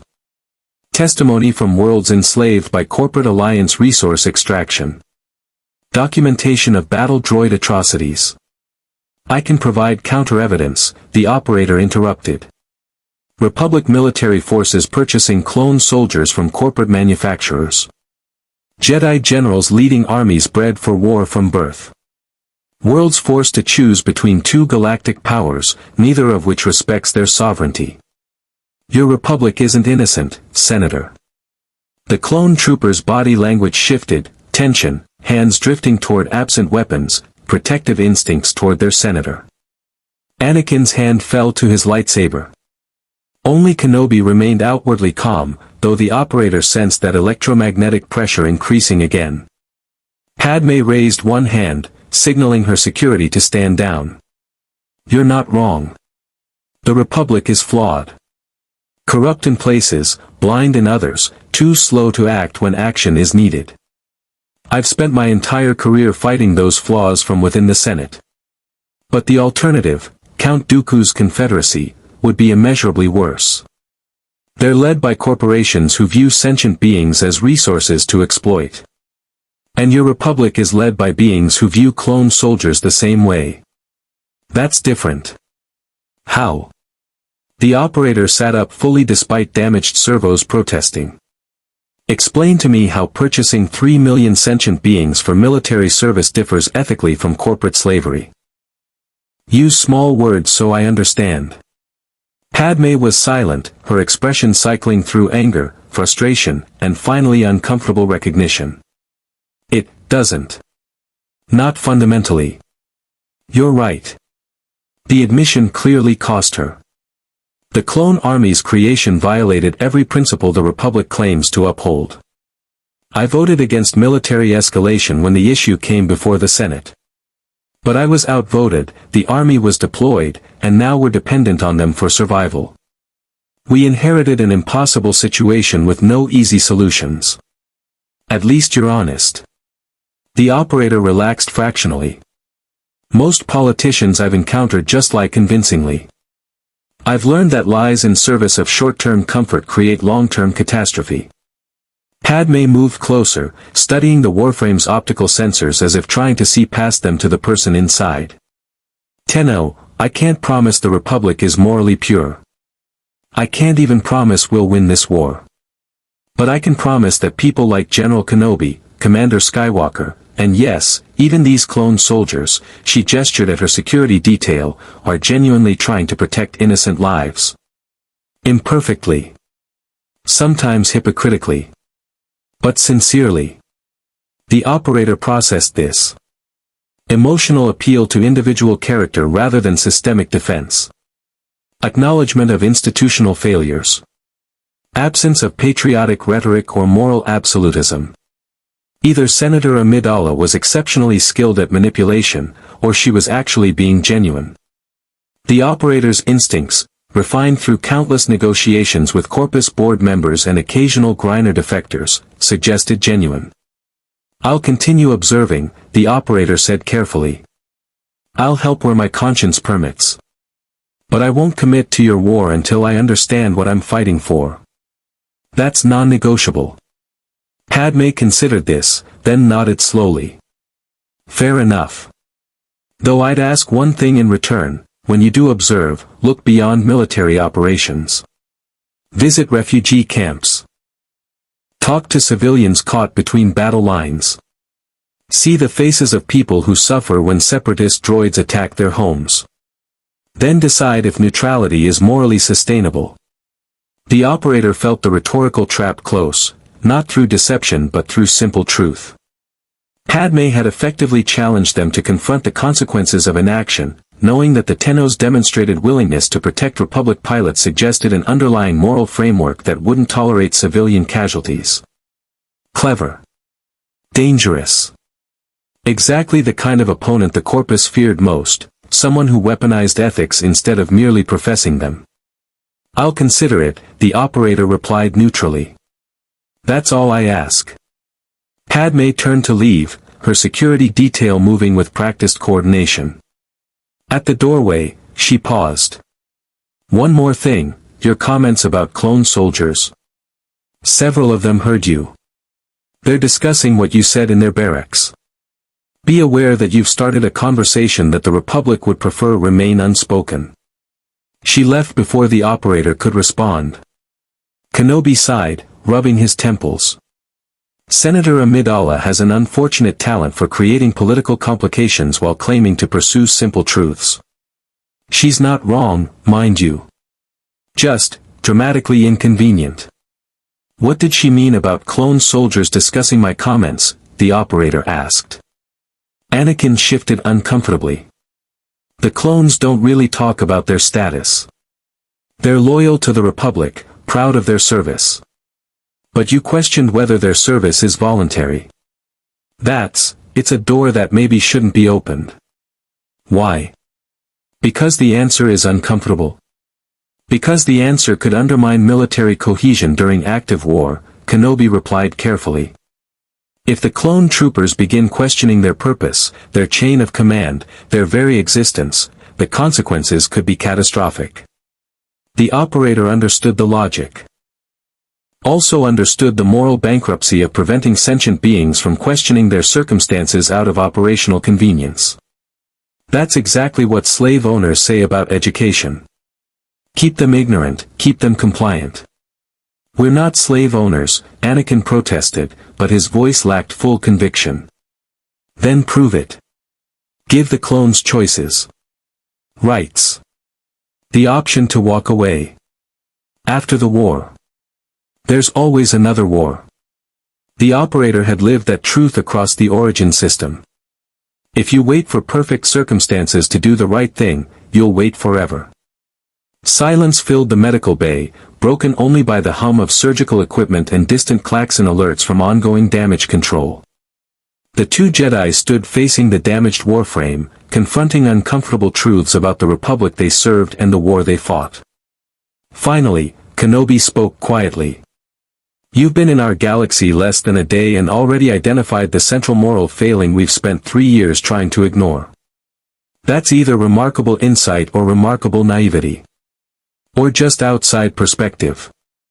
The operator carefully stood, damaged legs compensating for reduced articulation. Sometimes it takes a stranger to see what everyone else has normalized. Come on, Anakin said, offering his mechanical hand to steady the warframe. I'll show you to the engineering bay. Get you the materials you need for repairs. And maybe we can talk about what comes next. The operator accepted the assistance, noting how Anakin's prosthetic hand, advanced by local standards but crude compared to Corpus Cybernetics, closed around the warframe's arm with surprising gentleness. This young Jedi was conflicted, powerful, and dangerous in ways he probably didn't fully recognize. Also potentially useful. If the operator was going to navigate this galaxy's politics, understanding the key players was essential. And Anakin Skywalker, despite his youth and impulsiveness, clearly mattered to people who shaped galactic events. They walked together through the Resolute's corridors, the damaged Tenno warrior and the conflicted Jedi Knight, heading toward separate destinations through the same path. The engineering bay was a cathedral of technology. Massive fabricators lined the walls, capable of printing everything from starfighter components to prosthetic limbs. Clone technicians and engineering droids worked in synchronized harmony, repairing battle damage while maintaining the Resolute's critical systems. The air tasted of ozone, lubricant, and the distinctive metallic tang of molecular welding. Chief Engineer Clone CT-6116, Wrench, according to the hand-painted designation on his orange-trimmed armor, approached the Excalibur Warframe with a datapad and undisguised skepticism. General Skywalker says you need fabrication access. What exactly are we fabricating? The operator transmitted a materials list directly to Wrench's datapad via the Warframe's short-range wireless protocols. The clone's eyes widened progressively as he scrolled through exotic alloy specifications, biosynthetic compounds that shouldn't exist, and structural requirements that violated conventional engineering principles. This is... I don't even recognize half these materials. Ferrite? Nanospores? Neurodes? What classification system are you using? One from a different reality. The operator gestured at the damaged shoulder assembly. My systems self-repair organic damage, but mechanical components need external fabrication. I can work with local materials if you don't have exact matches. Durasteel can substitute for ferrite. Your carbon fiber composites approximate our polymer bundles. It won't be perfect, but it'll be functional. Wrench studied the Warframe's exposed internals with the fascinated horror of an engineer confronting impossible technology. That's living tissue interfaced directly with load-bearing structural components. The biological rejection alone should. Technocyte integration prevents rejection. The virus treats mechanical components as extensions of biological systems. The operator began carefully removing damaged armor plates, revealing the intricate network of synthetic muscle, hydraulic actuators, and neural pathways beneath. Think of it as aggressive symbiosis at the cellular level. That's horrifying and brilliant simultaneously. Wrench activated his comlink. CT-4829, bring the molecular printer to Station 7. And get me those Durasteel ingots from the Christophsis salvage. We're about to attempt xenotechnology reconstruction with zero proper training. Several other clone engineers gathered, drawn by curiosity and professional interest. They watched in fascination as the operator began directing fabrication processes, translating Orokin specifications into Republic manufacturing parameters. The molecular printer hummed to life, assembling replacement components layer by microscopic layer. One clone, CT-4829, apparently, moved closer and spoke quietly. That thing you said earlier. About us being property. We've been talking about it. Some of the boys they're asking questions they've never asked before. The operator paused mid-calibration. I wasn't trying to start a rebellion. I was stating observed facts. Facts nobody says out loud. CT-4829's voice carried complex emotion, confusion, maybe anger, definitely unease. We're told we're soldiers, citizens, heroes of the Republic. But we can't leave. Can't choose different careers. Can't even legally own property in most systems. If we're citizens, why are we different from every other citizen? Because you were created to serve a purpose, and those who created you benefit from maintaining that purpose, the operator replied, focusing on the fabrication readouts to avoid making direct eye contact. It's a common control mechanism. Make the controlled believe their servitude is noble, natural, inevitable. But we are soldiers, Wrench interjected, his voice carrying defensive pride. Good ones. We fight to protect the Republic and innocent civilians. That's worth something. It's worth everything, the operator agreed. Your service, your courage, your sacrifice, those have genuine value. But value and choice are different concepts. You can be excellent soldiers and deserve the right to choose whether you continue being soldiers. CT-4829 was silent for a moment, then, what would we even do?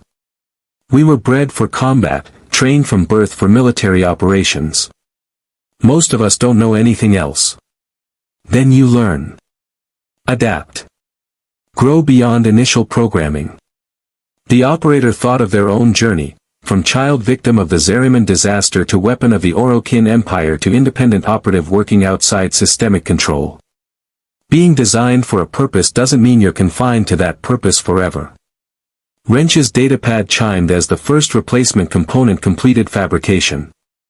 He retrieved it carefully, a complex articulation joint that combined Republic metallurgy with specifications the operator had provided.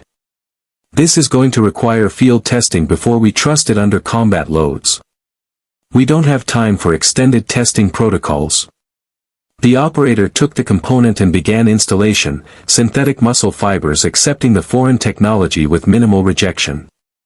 The Technocyte virus analyzed the new material, decided it was acceptable replacement, and began integrating it into existing biological systems. I adapt quickly. Comes with the territory.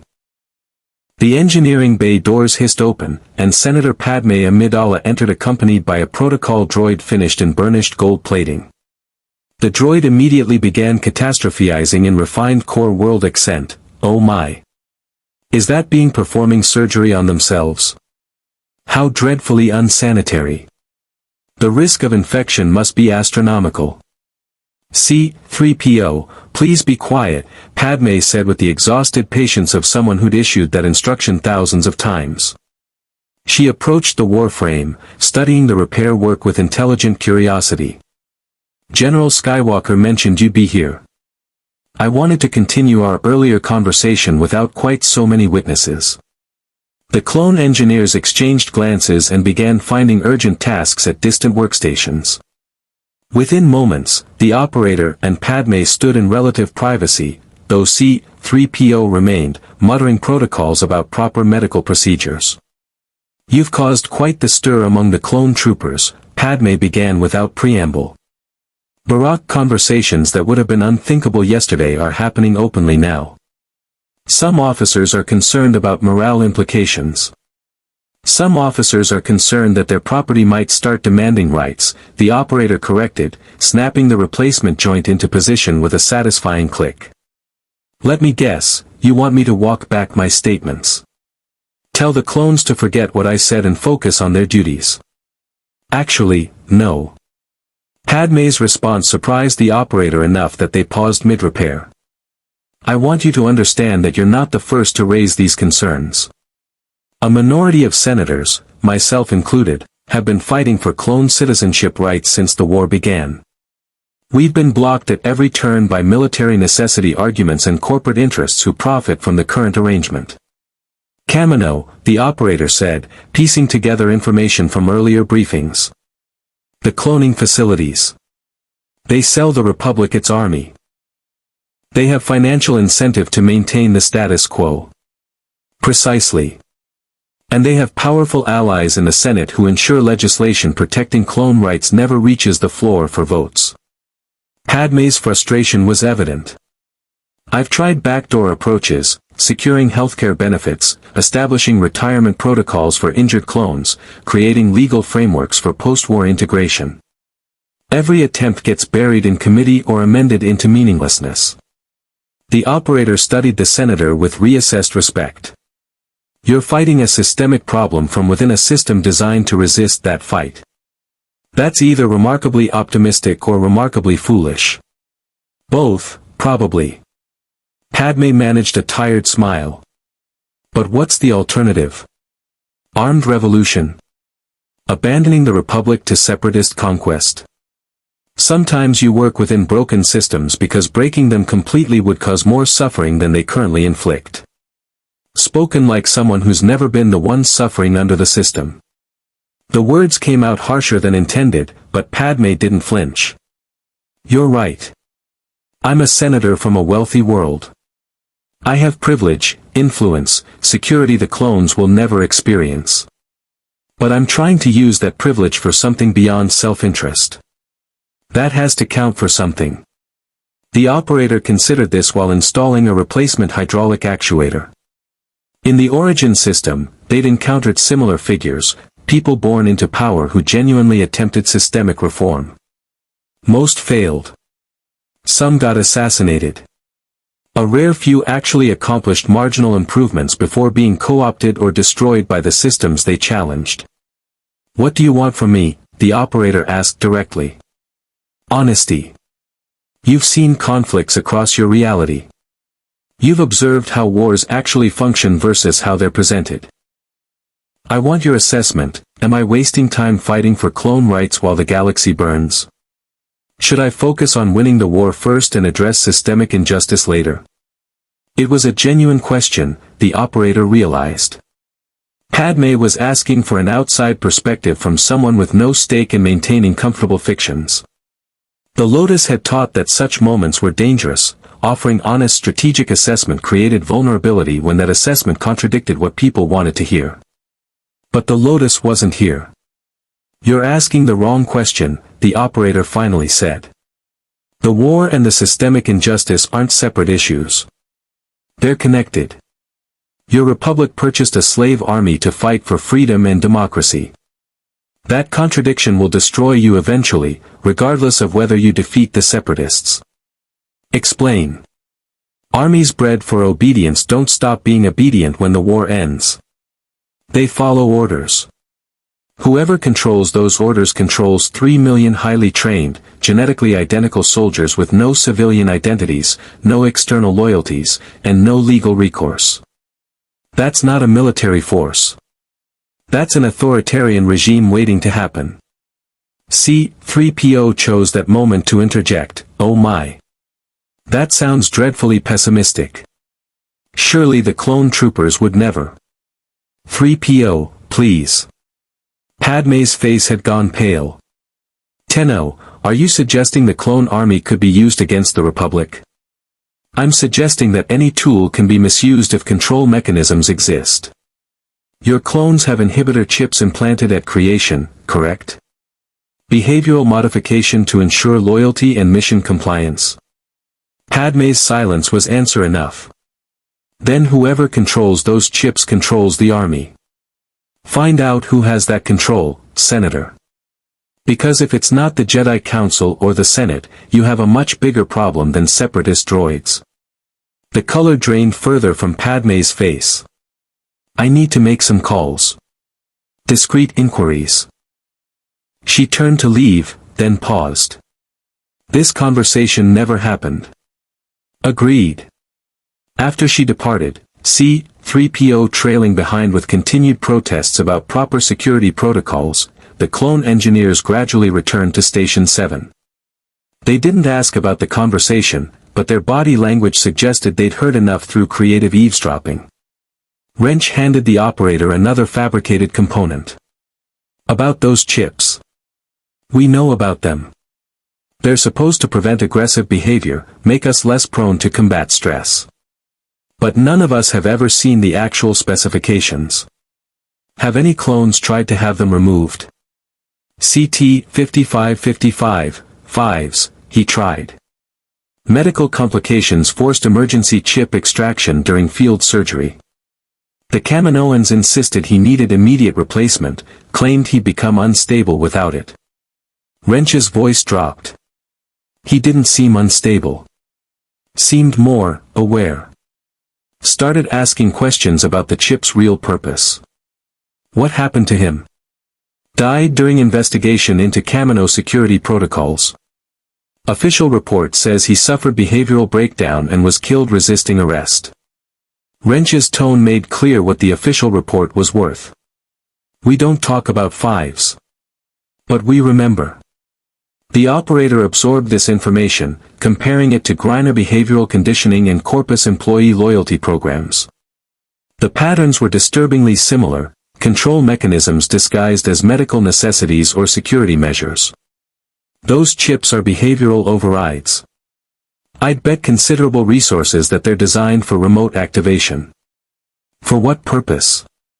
Emergency command protocols. Activating those chips could override clone autonomy, force compliance with specific orders regardless of personal beliefs or ethical concerns. The implications hung heavy in recycled air. Around the engineering bay, clone technicians worked in unusual silence, each processing what they'd heard, each wondering about the devices lodged in their own brains. CT-4829 finally spoke, if you're right, and I'm not saying you are, but if you're right, what would we even do about it?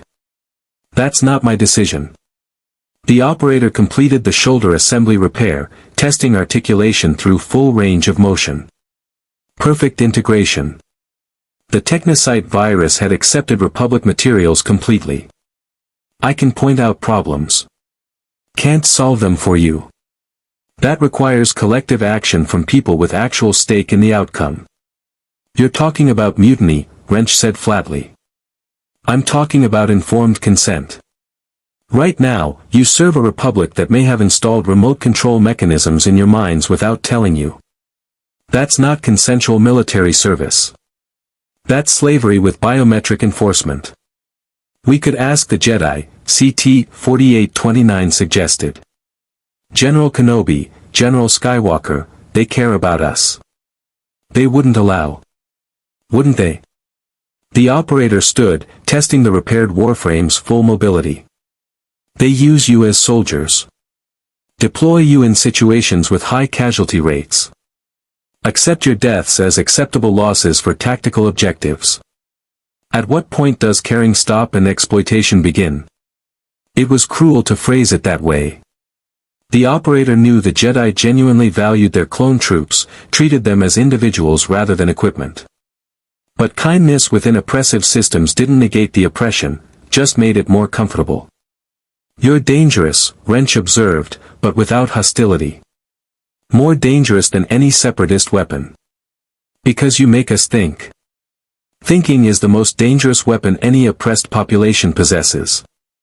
The operator retrieved their equipment, Broughton Prime, Lex Prime, Scanna, all cleaned and maintained by helpful engineering staff during repairs. Use it carefully. The operator left the engineering bay trailed by meaningful silence and uncomfortable revelations. Behind them, clone engineers gathered in small groups, speaking in hushed voices about chips and autonomy and choices they'd never considered they might deserve. In the command briefing room several decks above, Obi-Wan Kenobi stood before a holographic display showing fleet dispositions and felt a disturbance in the Force. Nothing specific, nothing actionable, just the subtle awareness that currents were shifting in directions he couldn't quite predict. The Tenno's presence had introduced variables that the Force itself seemed uncertain how to categorize. Master Kenobi. Commander Cody's voice interrupted his meditation. Incoming transmission from Count Dooku. He's requesting direct communication with you. Says it concerns our unusual guest. Kenobi's eyes narrowed. Did he specify how he learned about the Tenno? No, sir. But Separatist intelligence is usually thorough. Indeed. Kenobi straightened his robes. Very well. Let's hear what the Count wants. And Commander? Record everything. The holographic projector activated, resolving into the elegant figure of Count Dooku, former Jedi Master, current Sith Lord, and architect of the Separatist movement. His aged face bore the aristocratic contempt of old wealth and older power. Obi-Wan. How delightful to see you again. Still serving the corrupt Republic, I see. Still clinging to Jedi orthodoxy while the galaxy burns around you. Dooku. Your talent for dramatic rhetoric remains undiminished. What do you want? I want to discuss your mysterious new ally. The warrior who destroyed a Separatist battalion single-handedly and apparently exists outside the Force itself. Quite fascinating. My master is most interested in making their acquaintance. Kenobi felt ice crystallize in his chest. If Darth Sidious had taken personal interest in the Tenno, the situation had escalated beyond simple military complications into something far more dangerous. The Tenno is not an asset for negotiation, Kenobi replied carefully. Oh, but that's where you're wrong, old friend. Dooku's smile carried predatory satisfaction. Everyone is negotiable. The question is merely what price they'll accept. And I suspect this Tenno, displaced, alone, desperate for answers, might find the Separatist cause more aligned with their values than the Republic's hypocrisy. You're planning to approach them directly. I'm planning to offer alternatives. Freedom from Republic oversight. Access to resources and information without ideological strings attached. The opportunity to fight genuine tyranny rather than propping up decaying democracy. Dooku's hologram leaned forward slightly. Tell me, Obi-Wan, have you mentioned to your guest that the Republic's Senate is controlled by the very corporations they despise? That military contracts enrich the same beings who profit from clone soldier production? That everything they find objectionable about my Confederacy exists in mirror image within your precious Republic? We've been honest about our flaws. Have you told them about Palpatine? About the emergency powers and the constitutional erosions? About how democracy dies to thunderous applause while Jedi stand by and watch? Dooku's expression shifted to something almost pitying. You haven't. Because you haven't admitted it to yourselves yet. But this outsider already sees what you refuse to acknowledge. The transmission ended before Kenobi could respond, leaving him staring at empty space where the hologram had stood. Sir. Cody asked carefully. Should we warn the Tenno about possible Separatist contact? Yes. And hope they make the right choice. But Kenobi's voice carried uncertainty that hadn't been present before. Because the terrible truth was that Count Dooku had made valid points wrapped in Sith manipulation. And the Tenno, with their outside perspective and uncomfortable questions, might not see the difference clearly enough to reject the offer. The Clone Wars had just become exponentially more complicated. The Resolute's observation deck had become the operator's preferred isolation space, transparisteel bubble offering 360-degree views of infinite void, far enough from crew quarters to avoid constant surveillance, close enough to escape routes if things went wrong. The Excalibur Warframe sat cross-legged in meditation posture, systems powered down to minimal operational levels while the operator's consciousness explored the boundaries between void energy and this universe's force. They were different. Fundamentally, incompatibly different. The force was warm, alive, connecting everything through invisible threads of intention and destiny. The void was cold, chaotic, existing in the spaces between reality where causality broke down. Trying to channel void energy through force-saturated space was like breathing underwater, possible with the right techniques, but exhausting and inefficient. The operator needed to adapt. Find the harmonic frequency where void and force could coexist without mutual interference. The Lotus had taught that survival meant flexibility, adapting to hostile environments, learning enemy patterns, turning disadvantages into tactical advantages. But the Lotus wasn't here to guide them anymore.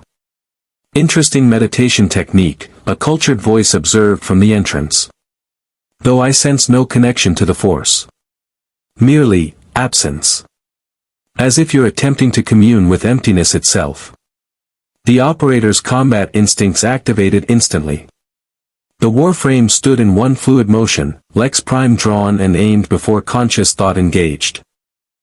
Standing in the doorway, hands raised in placating gesture, was an elderly human male wearing elegant robes that mixed Jedi simplicity with Separatist flair. Silver beard, aristocratic bearing, and eyes that held the calculating intelligence of someone who'd orchestrated galactic movements. Count Dooku. The operator recognized him from intelligence briefings, former Jedi Master, current Sith Lord, leader of the Separatist movement. Also completely unarmed and apparently alone, which made his presence either incredibly bold or incredibly stupid. "How did you get aboard a Republic Star Destroyer?" the operator demanded, weapon steady despite surprise. "The same way I've infiltrated dozens of secure facilities, through a combination of stealth technology, force manipulation, and the regrettable fact that most security personnel don't expect elderly men to be significant threats." Dooku lowered his hands slowly, non-threatening. "I'm not here for combat. I'm here to talk. Talk. On an enemy capital ship. While surrounded by hostile forces." The operator didn't lower the Lex Prime. That's either remarkable confidence or suicidal stupidity. Confidence born from understanding that you're not a Republic soldier. You have no particular loyalty to Kenobi or his Jedi companions. You're an outsider evaluating a conflict you don't fully understand. I'm here to provide perspective. The Separatist perspective. The truthful perspective. Dooku moved slowly into the observation deck, his movements carrying the careful deliberation of someone accustomed to combat but currently avoiding it. "The Republic has shown you their military might, their Jedi idealism, their clone army purchased with taxpayer credits. But they haven't explained why the Separatist movement exists. Why thousands of systems chose to leave the Republic rather than continue suffering under its corruption." The operator's tactical analysis ran constantly. Dooku's body language suggested genuine non-hostility. No weapons visible, though a lightsaber hilt was clipped to his belt, within reach but not drawn. His force presence, whatever that meant, felt different from Kenobi or Skywalker. Darker, maybe, but also more controlled. Less turbulent. "I'm listening," the operator said carefully, weapon still aimed but finger off trigger. "But the moment I sense deception or threat, you'll shoot me." "Understood." Dooku gestured at the stars beyond the viewport. "The Galactic Republic has existed for over 1,000 years. For most of that history, it genuinely represented democratic ideals and protected member worlds. But over the past century, corruption metastasized. Corporate interests began purchasing senatorial influence. Megacorporations like the Trade Federation, Banking Clan, and Techno Union effectively controlled economic policy. Entire systems were exploited for resources while receiving minimal representation. So you started a war. The operator's tone remained neutral, analytical. We started a secession movement. The Republic declared war. Dooku's expression hardened. When systems legally invoked their constitutional right to leave the Republic, Chancellor Palpatine convinced the Senate to authorize military force preventing separation. The Clone Wars didn't begin with separatist aggression. They began with the Republic refusing to let us leave peacefully. The operator processed this information, comparing it to similar historical patterns from the origin system. The Griner Empire had claimed rebels threatened stability. The Corpus Board had insisted that independent colonies violated economic contracts. Both had used military force to maintain control while claiming defensive necessity. Kenobi would argue that your Separatist Council is controlled by the same corporations you claim to oppose, the operator pointed out. And he wouldn't be wrong. Dooku's admission was unexpected. The Separatist movement was co-opted by corporate interests almost immediately. The very beings we sought to escape from simply bought influence in our new government. It's a bitter irony I'm keenly aware of. Then why continue? If your movement is compromised, what's the point? Because the alternative is worse. Dooku moved to the viewport, staring out at distant stars. The Republic is dying, Tenno. Not from external threat, but from internal rot. The Senate is paralyzed by bureaucracy and corruption. The Jedi Order clings to orthodoxy while ignoring suffering they're too detached to perceive. And Chancellor Palpatine, Dooku's voice dropped, carrying weight the operator couldn't quite interpret, is accumulating emergency powers that would have been unthinkable a decade ago. You sound like you're describing authoritarian consolidation. Because that's precisely what's happening. Palpatine has convinced the Senate to grant him extended terms, override constitutional checks, and command military forces directly. All in the name of security and stability. All with thunderous applause from beings too frightened to see they're trading freedom for the illusion of safety. The operator lowered the Lex Prime slightly. Not because they trusted Dooku, but because the political analysis resonated with uncomfortable familiarity. The Orokin Empire had followed similar patterns, emergency powers granted during crisis that never quite ended, centralized authority justified by external threats, populations accepting oppression because the alternative seemed worse. Why tell me this? The operator asked. What do you gain from my understanding? I gain a potential ally who isn't blinded by Republic propaganda or Jedi dogma. Dooku turned from the viewport, meeting the Warframe's optical sensors directly. You've already questioned their treatment of clone soldiers. You've observed their hypocrisies regarding freedom and justice. You understand that both sides of this war are flawed. That makes you valuable, someone who might act based on principle rather than allegiance. Or it makes me a tool you want to use against your enemies. Every warrior is a tool, Tenno. The question is who wields you and toward what purpose. Dooku's expression shifted subtly, calculation mixing with something that might have been genuine respect. I'm not asking you to join the separatist cause. I'm asking you to recognize that the Republic's victory won't bring the peace and justice they promise. It will bring authoritarian consolidation under a chancellor who's already proven willing to violate democratic principles. The operator wanted to dismiss this as manipulation. Wanted to believe that Dooku was simply an enemy combatant attempting psychological warfare. But the political analysis was too coherent, too consistent with observed evidence. The Republic did use clone slaves. Palpatine had accumulated emergency powers. The Jedi served as military generals despite claiming to be peacekeepers. What would you have me do? The operator asked carefully. Remain independent. Refuse commitment to either side. And when the time comes, when the Republic's true nature reveals itself fully, remember that alternatives existed. That beings tried to warn you before events made denial impossible. Cryptic prophecy. Very dramatic. I'm a former Jedi. Drama is occupational hazard. Dooku's slight smile carried genuine humor before fading. But I'm also serious. This galaxy is heading toward catastrophe. The Force itself whispers warnings that even Jedi Masters refuse to hear. Your presence, existing outside the Force, immune to its manipulation, might be the variable that changes outcomes none of us can currently predict. Before the operator could respond, alarms blared throughout the Star Destroyer. Red emergency lighting activated, and a clone trooper's voice crackled over ship-wide intercom, "Intruder alert. Unidentified presence detected in Observation Deck 7. All security teams respond."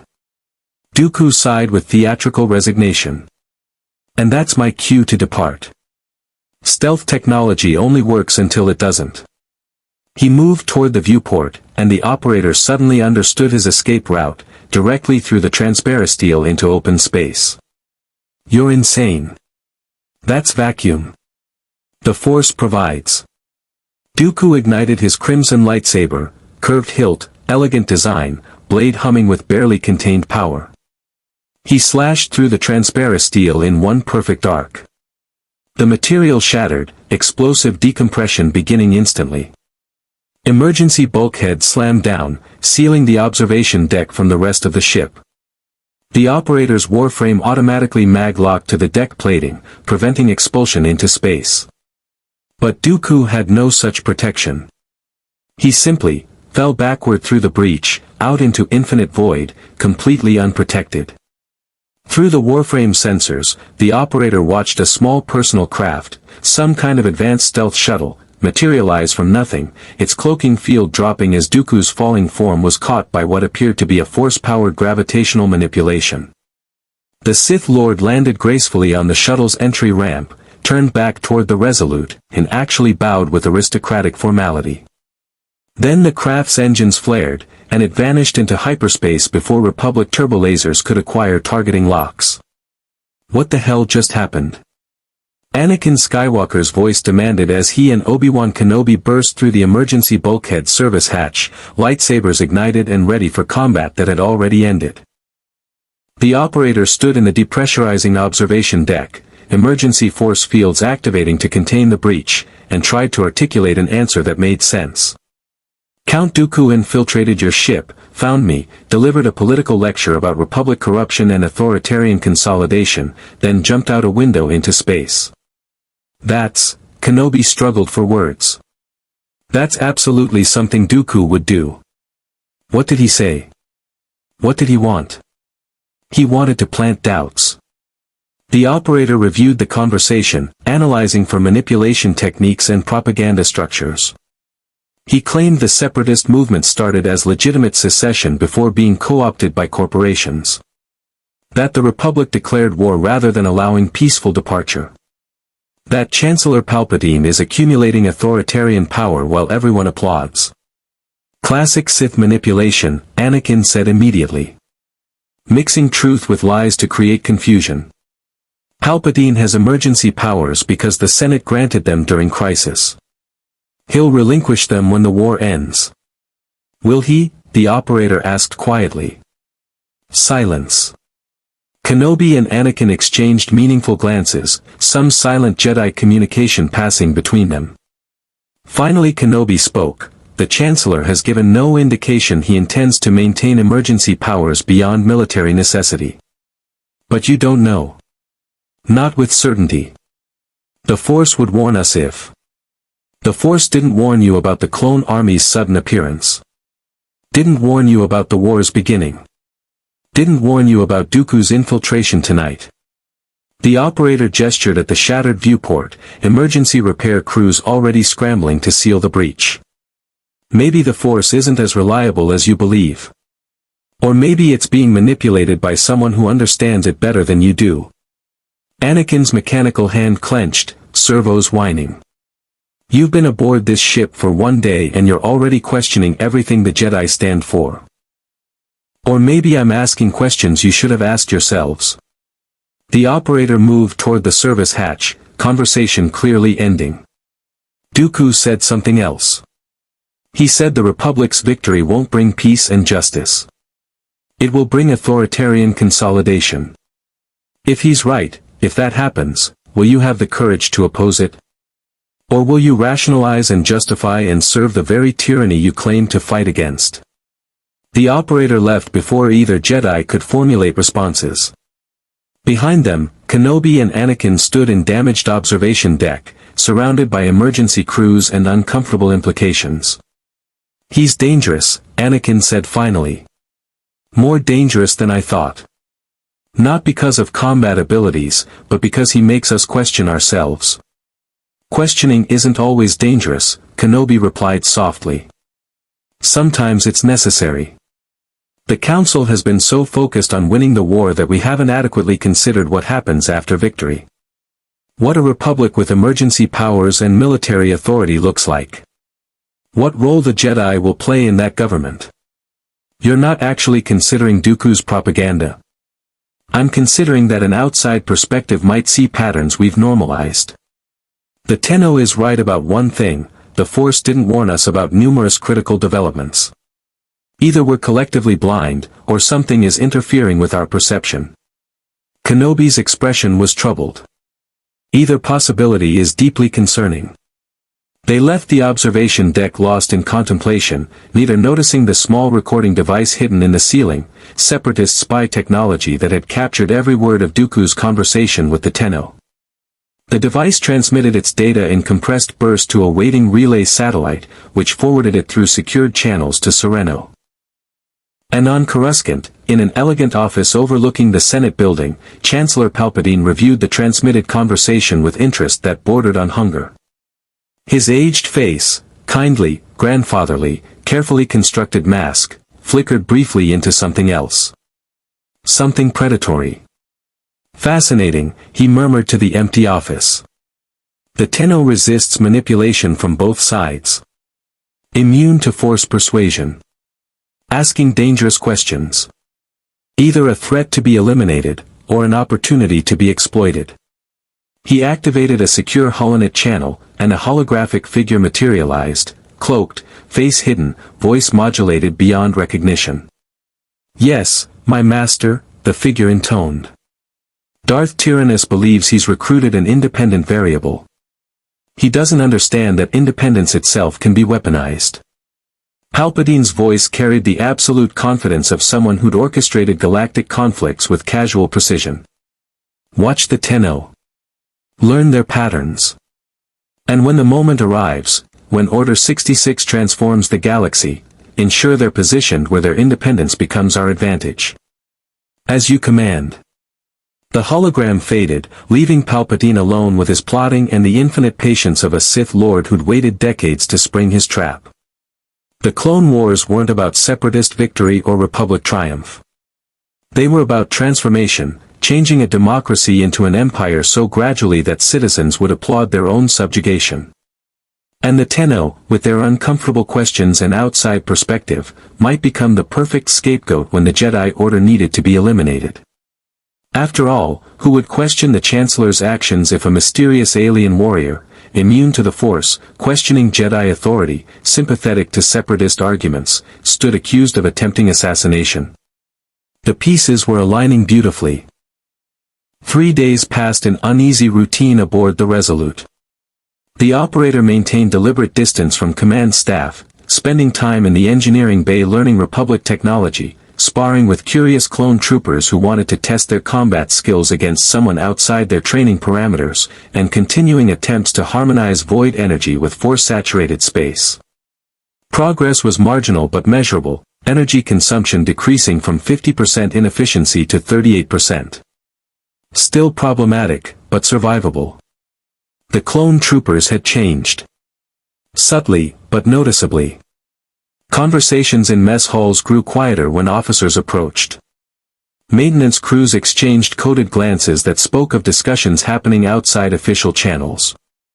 CT-7714, Wrench, and CT-4829 had become unofficial liaisons, approaching the operator with questions disguised as technical consultations but actually probing deeper issues: autonomy, purpose, rights they'd never considered they possessed.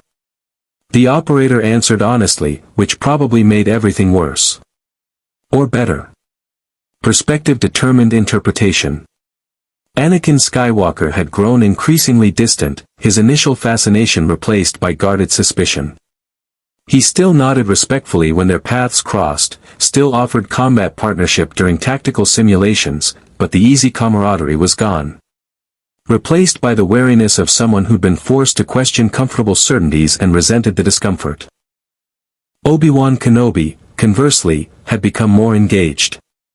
He sought the Operator out for philosophical discussions, probing questions about the void and its relationship to the Force, exploring the boundaries between different universal energies. The Ictachi Jedi was curious, genuinely interested in understanding something that existed outside his frame of reference. The Operator appreciated the intellectual honesty even while recognizing the strategic intelligence gathering beneath polite conversation. Senator Padme Amidala had departed the Resolute 2 days prior, returning to Coruscant for critical Senate sessions. Before leaving, she'd pulled the Operator aside for a brief conversation. "I've initiated quiet investigations into the inhibitor chips. Calling in favors from medical personnel on Kamino, cross-referencing genetic research databases, looking for any documentation about their true specifications. If you're right about remote activation protocols, well, that's information the Senate needs, regardless of who it implicates." The Operator had simply nodded. Padme was playing a dangerous game, investigating potential military control mechanisms while the Republic waged existential war. If she discovered something incriminating and the wrong people learned of her investigation, accidents happened. Especially to idealistic senators who asked inconvenient questions.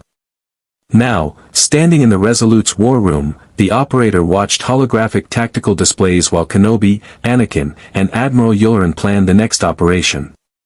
Republic intelligence had identified a Separatist staging ground on Raxus Secundus, the Confederacy's political capital and symbolic heart of their movement. The base housed experimental weapons development and, according to intercepted communications, Count Dooku himself would be present for inspection. "It's a golden opportunity," Yularen explained, gesturing at troop deployment projections. "We hit the base, destroy their weapons research, and potentially capture or eliminate Dooku. One decisive strike could shorten the war by months. It's also an obvious trap," the Operator observed from the periphery. All eyes turned toward the Warframe. "Dooku infiltrated this ship 3 days ago. He knows your capabilities, your command structure, your tactical preferences. Now suddenly intelligence conveniently places him at a vulnerable location. That's not opportunity. That's bait. We've considered that possibility," Kenobi said carefully. "But we can't ignore actionable intelligence simply because it might be convenient. Sometimes the enemy makes genuine mistakes. Dooku doesn't make mistakes.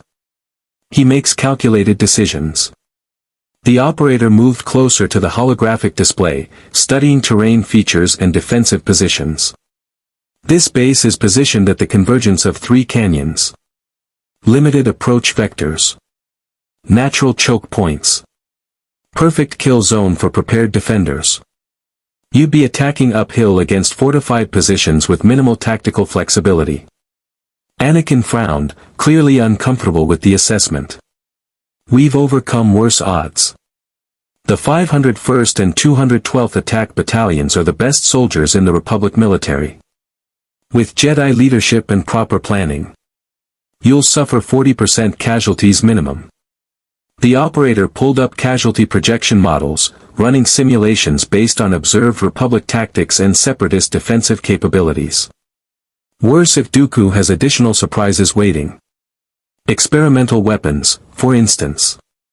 Or overwhelming numerical superiority in droid forces that intelligence conveniently underestimated. "You're suggesting we abandon the mission entirely?" Yularen asked, his military pragmatism clearly conflicting with political necessity. "The Senate expects results.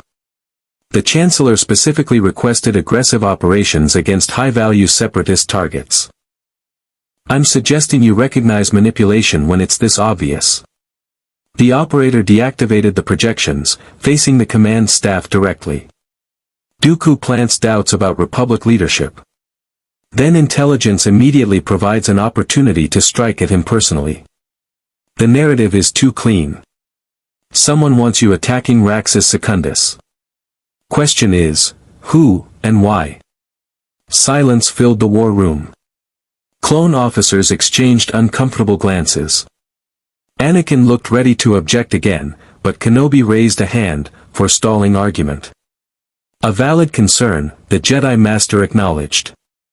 Though it places us in a difficult position. Refusing to act on intelligence because it might be manipulated sets dangerous precedent. We'd second-guess every operation, paralyzed by suspicion. Better paralyzed than walking into killing fields designed specifically for you. And if we're wrong? If this is a genuine opportunity and we let it pass because we're too cautious? Anakin's frustration was evident. How many more systems fall to Separatist control?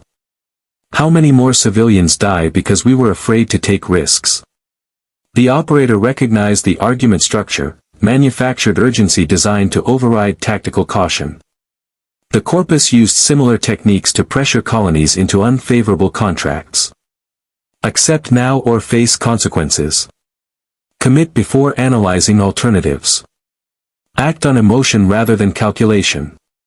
Do what you want, the operator said flatly. I've provided tactical assessment. You can ignore it or act on it. But if you attack Raxus Secundus, I won't be participating. I don't waste my capabilities on suicide missions disguised as strategic necessity. That's desertion, Yularen said sharply. You agreed to provide combat support in exchange for Republic hospitality. We're calling that debt due. I agreed to help where my conscience permits. It doesn't permit dying stupidly for political theater. The operator turned to leave, conversation clearly ending from their perspective. Wait. Kenobi's voice carried the calm authority of someone accustomed to being obeyed. Tenno, please. We value your assessment. And your right to question convenient intelligence. But we can't simply refuse every operation that carries risk. That's not how military conflict functions. The operator paused at the doorway, considering. Then modify the approach. Don't commit your entire force to frontal assault. Send small reconnaissance teams to verify intelligence accuracy. Use your force abilities to probe for hidden threats. Establish fallback positions and evacuation protocols before engagement. Basic tactical prudence. That would delay the operation by days, Anakin objected. Give Dooku time to relocate if he suspects surveillance. Or give you time to realize the intelligence was designed to draw you into prepared kill zones. The operator's patience was eroding rapidly. Look, I'm not a military strategist. I'm an infiltration specialist and elimination operative. Where I'm from, we don't attack fortified positions with massed forces. We identify critical targets, insert covertly, complete objectives, and extract before enemies realize they've been compromised. Your approach, massive armies colliding in open battle, it's wasteful and predictable. Then show us an alternative, Kenobi suggested. If infiltration is your specialty, demonstrate how you'd approach this mission differently. The operator hadn't expected that. They studied the Jedi Master's expression, searching for manipulation or hidden agenda. Found only genuine curiosity and tactical flexibility. Kenobi was actually willing to consider alternative approaches rather than defending orthodox military doctrine. Fine. The operator reactivated the holographic display, pulling up detailed scans of the Raxus Secundus base. First, we verify intelligence through passive observation. I insert Solo via arch-wing, maintain stealth, conduct reconnaissance without engaging. Confirm Dooku's presence, map defensive positions, identify experimental weapons specifications. That gives us actionable intelligence rather than convenient rumors. Solo insertion into hostile territory, Yularen observed skeptically. Without support or extraction capability. I've done it hundreds of times. It's called a spy mission. The operator highlighted infiltration routes, ventilation systems, maintenance tunnels, blind spots in sensor coverage. Once we confirm the situation, we adjust tactics accordingly. If Dooku's actually there and vulnerable, Surgical Strike Team eliminates or captures him. If it's a trap, we identify the trap's nature and counter it appropriately. If intelligence was completely fabricated, we avoid wasting lives on fictional objectives. Anakin studied the proposed approach with grudging interest. That's actually not terrible. But you'd be taking all the risk. If you're captured or killed, we lose our best intelligence source and a powerful combatant. Risk is acceptable when it prevents larger casualties. Better one operative in danger than entire battalions walking into ambush. The operator paused, then added, "Besides, I'm very difficult to kill. The Griner tried for years. Still trying, technically, just in a different universe now." A slight smile crossed Kenobi's face. "Very well. We'll proceed with reconnaissance first, full assault held in reserve pending your intelligence report. How long do you need to prepare?" 2 hours. Need to repair Archwing stealth systems and fabricate specialized infiltration equipment. The operator was already running through equipment lists and approach vectors.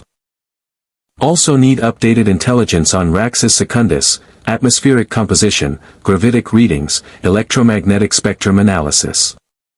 The more environmental data I have, the better I can adapt.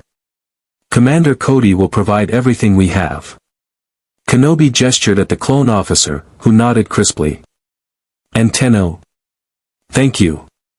For preventing what might have been a catastrophic mistake. Thank me after I return successfully. Gratitude during planning stages is premature optimism." The operator left the war room, already shifting mental gears from tactical debate to operational preparation. Behind them, the Republic command staff began the complicated process of reorganizing an entire battle plan around one operative's infiltration rather than mass military assault. "That being terrifies me," Yularen admitted once the Warframe had departed. "Not because they're hostile. Because they're competent and we have no control over them." "Control isn't always necessary," Kenobi replied thoughtfully. "Sometimes guidance and mutual respect suffice." The Tenno could have simply refused to help and departed on their Archwing. Instead, they're risking themselves to gather intelligence that protects our soldiers. That suggests integrity beyond mercenary self-interest. "Or sophisticated manipulation," Anakin countered. "Gaining our trust, inserting themselves into critical operations, positioning for something. We still don't know their ultimate agenda. Neither do they, I suspect." Kenobi stroked his beard contemplatively. "They're as lost as we are confused. The difference is they're honest about their uncertainty while we pretend confidence we don't actually possess." 2 hours later, the Excalibur Warframe stood in the Resolute's main hangar bay, Archwing systems fully repaired and upgraded with Republic stealth technology. Clone engineers had worked miracles, integrating gravitational dampeners and electromagnetic signature suppressors into the void-powered propulsion assembly. The result was a hybrid system that shouldn't work according to conventional physics but functioned beautifully in defiance of theoretical limitations. Wrench performed final diagnostics, his datapad showing green across all parameters. "You're technically invisible to every scanner the Separatists possess. Visually detectable if someone looks directly at you, but sensor-wise you're a ghost. Just don't activate weapons or excessive maneuvering, that'll spike your energy signature and compromise stealth." "Understood. Passive observation only until situation requires active engagement." The operator ran through final equipment checks. Broughton Prime configured for suppressed fire. Lex Prime loaded with subsonic ammunition. Scanner sharpened to molecular perfection. Codex scanner ready for data extraction. Kenobi and Anakin approached, both wearing their combat robes and carrying the confidence of beings who'd survived countless battles through combination of skill and Force-enhanced luck. "May the Force be with you," Kenobi said with apparent sincerity. "I'll settle for functional stealth systems and adequate intelligence," the operator replied. "Your Force can focus on keeping my absence from triggering premature Republic assault." We'll hold position until your reconnaissance confirms safe approach vectors. Kenobi's expression was serious. But Tenno, if you encounter Dooku, don't engage alone. He's far more dangerous than battle droids. His lightsaber technique and force abilities make him lethal even to Jedi Masters. Noted. Avoiding direct confrontation with powerful force users is already on my tactical priority list. The operator moved toward the hangar's atmospheric barrier. Maintain communication silence unless emergency requires it. I'll transmit findings when infiltration is complete. The Archwing ignited, void energy mixing with Republic technology to create propulsion that registered on sensors as barely their background radiation. The Excalibur launched through the magnetic field into open space, and the stealth systems activated immediately. To Republic sensors, the Warframe simply vanished, present but undetectable, Ghost Warrior heading toward enemy territory. The flight to Raxus Secundus took 6 hours at stealth-compatible velocities.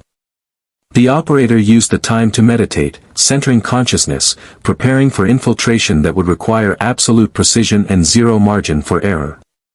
The Separatist capital would be heavily defended. Security systems designed by paranoid corporate engineers. Battle droids programmed for permanent vigilance. And somewhere in that fortified compound, Count Dooku waited, whether as trap or opportunity remained to be determined.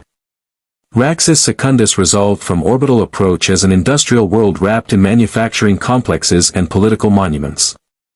The Separatist Senate building dominated the capital city, elegant architecture making bold statements about independence and freedom.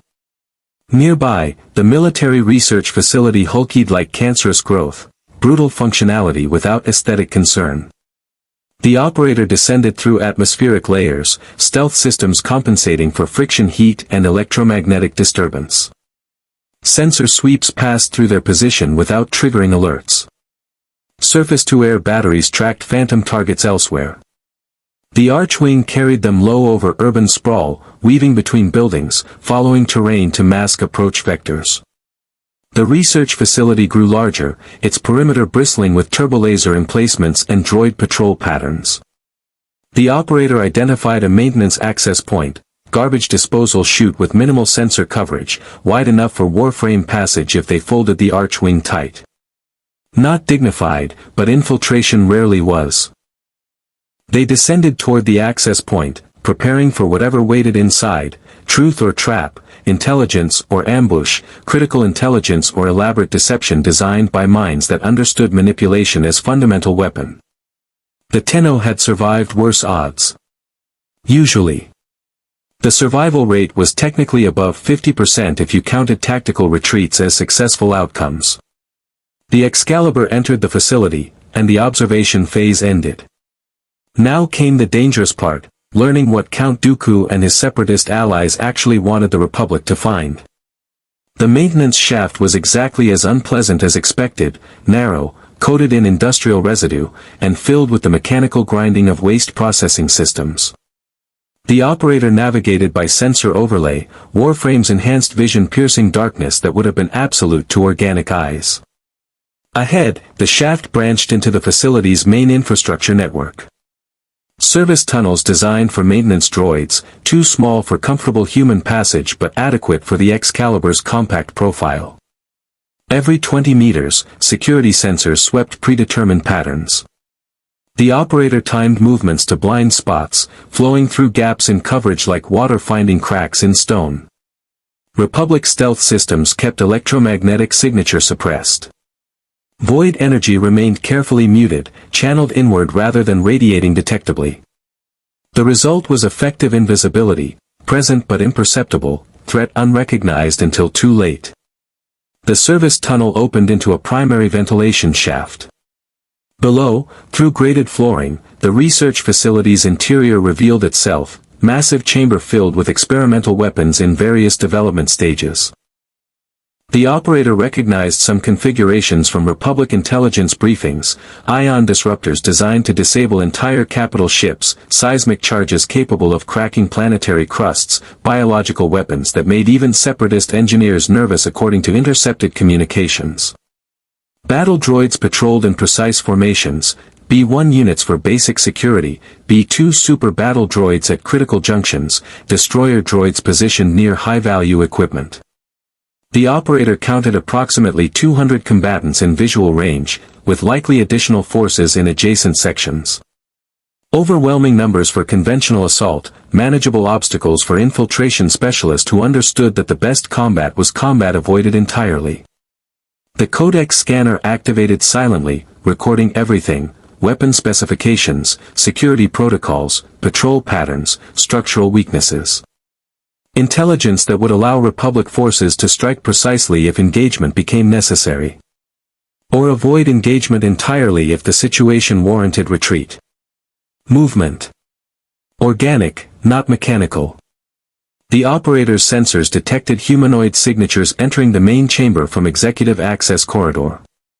Battle droids snapped to attention, their limited AI recognizing command authority. And through the ventilation grate, Count Dooku strode into view. The Sith Lord looked exactly as he had aboard the Resolute: elegant robes, silver beard, aristocratic bearing that radiated confidence and controlled power. Behind him walked three figures the operator didn't recognize: a Neimoidian in expensive robes, a Geonosian whose wings twitched nervously, and a human female wearing military uniform decorated with Separatist rank insignia. The Republic took the bait, Dooku announced, his cultured voice carrying clearly through the chamber. Admiral Yulren's fleet holds position 3 systems away, preparing assault vectors. They believe I'm vulnerable here, isolated from major Separatist forces. Excellent, the Neimoidian, Newt Gunray, the operator's intelligence database identified, rubbed his hands together with visible satisfaction. The moment their forces commit to ground assault, our orbital defense platforms will activate. We'll crush them between surface batteries and space-based weapons. The Geonosian clicked mandibles in what might have been agreement. Battle droid production has increased manufacturing quotas. 2 million additional units await deployment orders. Republic forces will be overwhelmed through simple numerical superiority. Trap. Exactly as the operator had predicted. The intelligence had been deliberately leaked, designed to draw Republic forces into prepared killing ground. If they'd attacked conventionally, massed clone battalions against fortified positions, the casualties would have been catastrophic. But Dooku's next words introduced complications the operator hadn't anticipated. The trap serves dual purposes, the Sith Lord continued, moving toward one of the experimental weapons, massive device that looked like artillery cannon mixed with hyperspace core. First, we eliminate significant Republic military assets. Second, we test the resonance disruptor in combat conditions. General Tarn, status report. The human female, General Tarn, stepped forward with military precision. The disruptor is operational at 93% efficiency. Initial tests against captured Republic equipment were successful. The device generates harmonic frequencies that disrupt clone trooper inhibitor chips at range. The operator felt ice crystallize in their chest. Inhibitor chips. The behavioral control mechanism Senator Amidala was investigating. The devices that potentially allowed remote manipulation of clone soldier autonomy. Explain the tactical applications, Dooku commanded. When Republic forces engage, we activate the disruptor. The harmonic resonance temporarily overrides inhibitor chip programming, causing severe neural disruption in affected clones. Symptoms include confusion, motor control loss, and in approximately 15% of test subjects, fatal cerebral hemorrhaging. The affected troops become combat ineffective immediately. Gunray's eyes widened with greedy delight. Their entire army rendered useless. The Republic will have no choice but to surrender. Or more likely, they'll execute Order 66 early, Dooku said quietly, his tone carrying weight the others seemed to miss. My master has prepared for multiple contingencies. This weapon gives us leverage, but it also accelerates timelines. The moment the Republic realizes their clone army's vulnerability, emergency protocols will activate. Order 66. The operator's database had no reference for that designation. But the way Dooku spoke, with grim certainty rather than triumphant anticipation, suggested something significant. Something that even the Separatist leadership didn't fully understand. The operator needed more intelligence. Needed to understand what Order 66 entailed and why Dooku seemed almost reluctant about its potential activation. They carefully adjusted position, moving deeper into the ventilation system toward what sensors indicated was a command center with accessible data terminals. But the movement, minimal as it was, created microscopic vibration in the grating. Nothing inorganic would notice. Nothing standard sensors would detect. But destroyer droids were designed with hypersensitive motion tracking. One of the droidekas suddenly rotated its sensor array toward the ventilation shaft. Photoreceptors cycled through multiple spectrums, searching for the anomaly its systems had registered. The operator froze absolutely still, every system locked down, breathing suspended despite the discomfort. The destroyer droid held position for 10 eternal seconds, scanning. Its limited AI processed data, comparing against known threat profiles, attempting to reconcile detected vibration with current sensor readings that showed nothing present. Droideka 9, report status, AB1 unit called out mechanically. Motion sensor registered anomalous vibration. Unable to confirm source. Probability assessment, ventilation system mechanical variance within acceptable parameters. The B1 accepted this analysis and returned to patrol pattern. The destroyer droid rotated back to its assigned coverage zone. Crisis averted through combination of superior stealth technology and enemy over-reliance on sensor data rather than tactical intuition. The operator resumed movement, proceeding with enhanced caution toward the command center. The intelligence gathered already justified the infiltration, confirmation of trap, specifications of experimental weapon, and mysterious reference to Order 66 that demanded investigation. But the mission wasn't complete. Not yet. The command center was smaller than expected, efficient space utilization typical of military installations. 3 technical officers monitored displays showing orbital defense platforms, droid deployment positions, and what appeared to be Republic fleet movements. The Resolute hung in displayed formation, Venator-class star destroyers preparing for assault they believed would be straightforward operation. One terminal sat unattended, its access codes conveniently displayed on attached datapad. Security violation that suggested either incompetent personnel or deliberate data exposure. The operator suspected the latter. Dooku had known they were aboard the Resolute, had specifically approached them. The Sith Lord might have anticipated exactly this infiltration, might have arranged convenient intelligence access to control what information the Tenno acquired. But convenient intelligence was still intelligence. The operator couldn't afford to ignore it simply because acquisition felt too easy. They dropped from the ventilation shaft with enhanced silence, crossed the command center in 3 fluid movements, and interfaced the codecs directly with the terminal. Firewalls collapsed before corpus-derived hacking protocols. Encryption shattered under brute force decryption algorithms. Within seconds, secured files downloaded into the codex's storage matrix. Files about the resonance disruptor and its effects on inhibitor chips. Specifications for the chips themselves, including remote activation protocols exactly as the operator had suspected. Manufacturing contracts between the Republic and Kamino, showing that Chancellor Palpatine had personally authorized the inhibitor chip implantation. And finally, buried an encrypted subfolder accessible only with specific clearance codes. Emergency Protocol Order 66. In the event of Jedi rebellion, clone troopers will execute immediate termination of Jedi commanders. All clones will comply.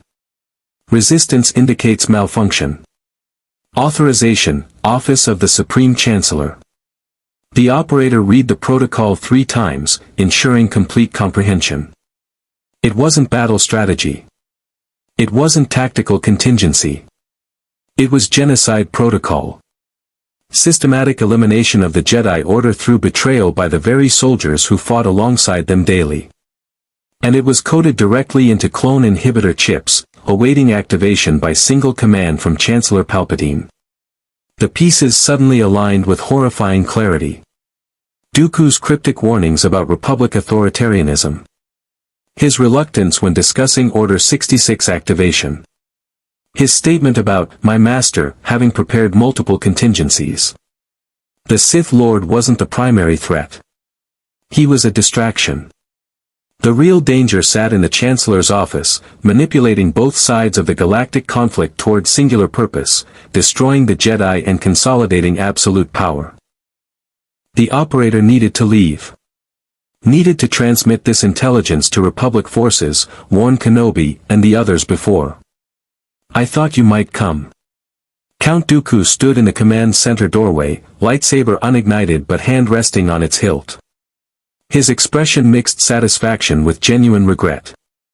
The moment you questioned Palpatine's authority aboard the Resolute, I knew you'd investigate further. You're predictable in your unpredictability, Tenno. Always seeking truth regardless of consequences.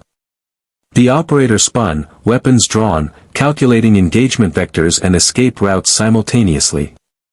3 exits, main door blocked by Dooku, ventilation shaft requiring 15 seconds to reach, emergency bulkhead that would trigger facility-wide alarms. None optimal. I'm not here to fight you, Dooku said calmly. I'm here to ensure you understand what you've discovered. Order 66 is real. Palpatine, or as he's known in certain circles, Darth Sidious, has orchestrated this entire war. Both sides. Republic and Separatists. Jedi and Sith. All of it designed to accumulate power and eliminate the one force capable of opposing him, the Jedi Order. You're Sith, the operator said flatly. You serve this Sidious. Why tell me? Because I'm beginning to suspect my master's plans extend beyond my survival. Dooku's voice carried bitter recognition.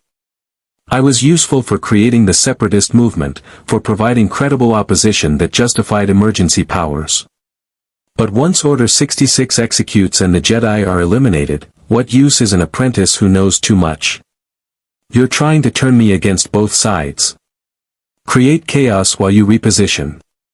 I'm trying to give you information that might save lives. Dooku stepped aside from the doorway, clearing escape route. Return to the Resolute. Warn Kenobi. Show him this evidence.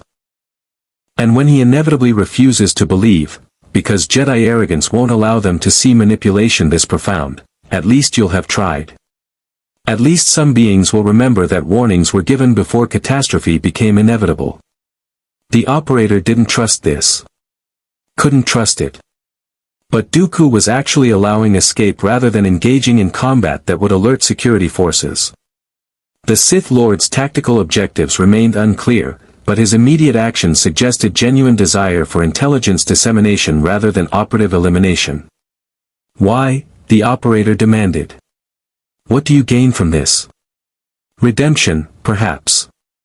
Or merely the satisfaction of undermining my master's perfect plan through introduction of chaotic variables.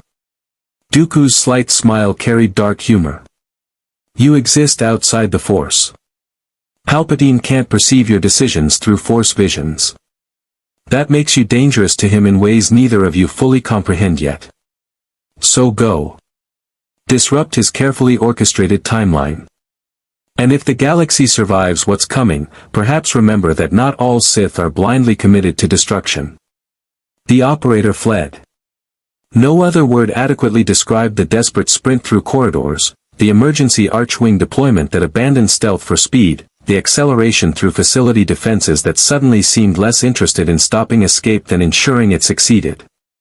The flight back to Republic Fleet took 3 hours at maximum velocity, void energy burning through reserves with reckless abandon. The operator transmitted emergency burst, code black. Critical intelligence. Prepare secure briefing. Tenno incoming. The Resolute's hangar bay materialized ahead, and the Excalibur shot through the magnetic field with enough momentum to leave scorch marks on landing deck. Clone troopers scattered, weapons raised, uncertain whether to engage or assist. Kenobi and Anakin arrived within minutes, both looking concerned by the emergency transmission and the operator's obviously distressed state. What happened? Kenobi demanded. Did Dooku engage you? Are you injured? Worse. The operator pulled the codex data, transmitted it to the war room's holographic systems. You need to see this. All of it. Now. They went to the war room. The operator displayed everything, the resonance disruptor specifications, the inhibitor chip schematics, the manufacturing contracts, and finally, with terrible finality, Emergency Protocol Order 66. Silence consumed the room as Republic Command staff absorbed implications. Clone officers stood frozen, their expressions invisible behind helmets but body language screaming horror. Kenobi's face had gone pale. Anakin's mechanical hand clenched with servo-grinding force. This is Separatist fabrication, Admiral Yularen finally said, voice strained. Propaganda designed to create division between Jedi and clone forces. It has to be. The manufacturing contracts include Chancellor Palpatine's encrypted authorization codes, the operator replied. Cross-reference them with official Senate records. They'll match. This isn't fabrication. This is documentation of systematic preparation for Jedi genocide using clone soldiers as unwitting executioners. The Chancellor would never, Anakin started, but his voice lacked conviction. The Chancellor has accumulated emergency powers, extended his term indefinitely, placed himself above constitutional oversight, and apparently installed behavioral control mechanisms in an army of 3 million soldiers without informing the beings who command them. The operator's voice cut like molecular blade. At what point does evidence override faith? Kenobi sank into a chair, decades of Jedi certainty collapsing around him. If this is accurate, the entire war has been manipulation. We've been fighting our own destruction, thinking we serve peace and justice while actually building the mechanism of our elimination. We need to contact the Council, Anakin said, already moving toward communications. Master Yoda needs to know. Master Windu. Every Jedi in the field needs. Needs what? Commander Cody's voice was quiet, controlled, but carrying an edge that made everyone turn. The clone officer stood with perfect military posture, but his hands trembled slightly. If Order 66 is programmed into our chips, if one command from Palpatine turns us into assassins, what exactly are we supposed to do about it? The question hung in recycled air. Because the terrible answer was, nothing.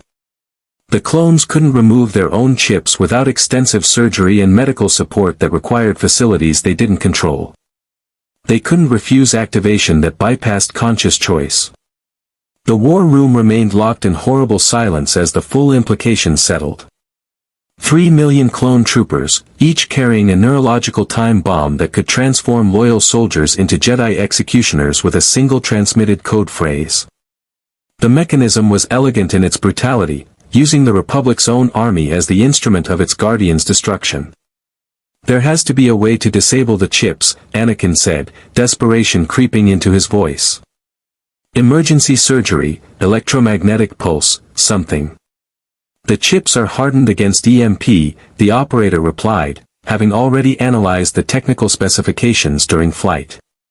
They're biologically integrated, positioned near the brain stem where surgical access risks fatal complications. Removal requires specialized equipment, expert medical personnel, and approximately 6 hours per procedure under optimal conditions. 6 hours times 3 million clones, Kenobi calculated aloud, his Jedi composure fracturing. 18 million hours of surgery. That's over 2,000 years of continuous medical procedures. Even if we had the facilities and personnel, we couldn't complete it before. Before Palpatine activates the protocol, the operator finished. He's positioned this perfectly. You can't remove the threat without essentially dismantling your entire military during active war. But leaving the threat in place means every clone is a potential assassin waiting for activation. Commander Cody removed his helmet slowly, revealing a face identical to thousands of his brothers but bearing an expression of utterly unique anguish. General Kenobi. Permission to speak freely, sir. Granted, Cody. Always. We're weapons. That's what we've been from the beginning. The clone's voice remained steady through visible effort. Designed, manufactured, deployed. The Tenno was right from the start. We were never soldiers with choice. We were always just tools. And now we discover we're tools with a specific hidden purpose, killing the only beings in this galaxy who treated us like we mattered. You do matter, Cody, Kenobi said with fierce conviction. You and every clone trooper in this army. You're not tools. You're men who deserve dignity, autonomy, and the right to determine your own fate. This protocol doesn't change that. Doesn't it? CT-7714, Wrench, had entered the war room with several other clone officers, drawn by the emergency situation. If we can't control our own actions, if some politician we've never met can flip a switch and turn us into murderers, how are we anything more than sophisticated droids? Because you're aware, the operator interjected. Because you're having this conversation, feeling this horror, making conscious choices about how to respond. Droids don't do that. Slaves can't do that. You're somewhere between, not fully free, but not completely controlled either. That's not exactly comforting, Wrench replied bitterly. It's not meant to be comforting. It's meant to be actionable. The operator pulled up the inhibitor chip schematics again, highlighting specific components. The chips have a weakness. They require encrypted transmission on specific frequency to activate. Block that frequency or jam the transmission, and the activation fails. Anakin moved closer, studying the technical data with the focused intensity of someone who'd grown up building complex machinery. A jamming field. We'd need something covering massive range to protect fleet-scale operations. And it would have to be portable, redundant, and resistant to counter-jamming. That's incredibly difficult to engineer. But not impossible, Admiral Yularen observed, his military pragmatism reasserting itself. The Resolute's communication systems could be modified to generate interference on that frequency band. Wouldn't protect clones outside the field's range, but it would safeguard personnel aboard this vessel. And once we develop working prototypes, we can replicate the technology across the fleet, Kenobi added, hope flickering in his voice. It won't solve the fundamental problem, but it buys time. Allows us to protect our forces while we develop long-term solutions. There's a larger problem, the operator said, pulling their focus back to strategic implications. Order 66 exists. Palpatine authorized it. That means he's either Separatist collaborator or something worse, the hidden authority controlling both sides of this war. Either way, he's positioned to eliminate the Jedi Order and consolidate absolute power. Jamming fields protect individual forces but don't address the political threat. We present this evidence to the Senate, Anakin suggested. Formal charges, public investigation, constitutional impeachment. On what evidence? Kenobi countered gently. Data obtained during illegal infiltration of Separatist facility. Provided conveniently by Count Dooku, known Sith Lord and enemy of the Republic. Any competent legal defense will claim fabrication, espionage theater designed to undermine legitimate government during wartime.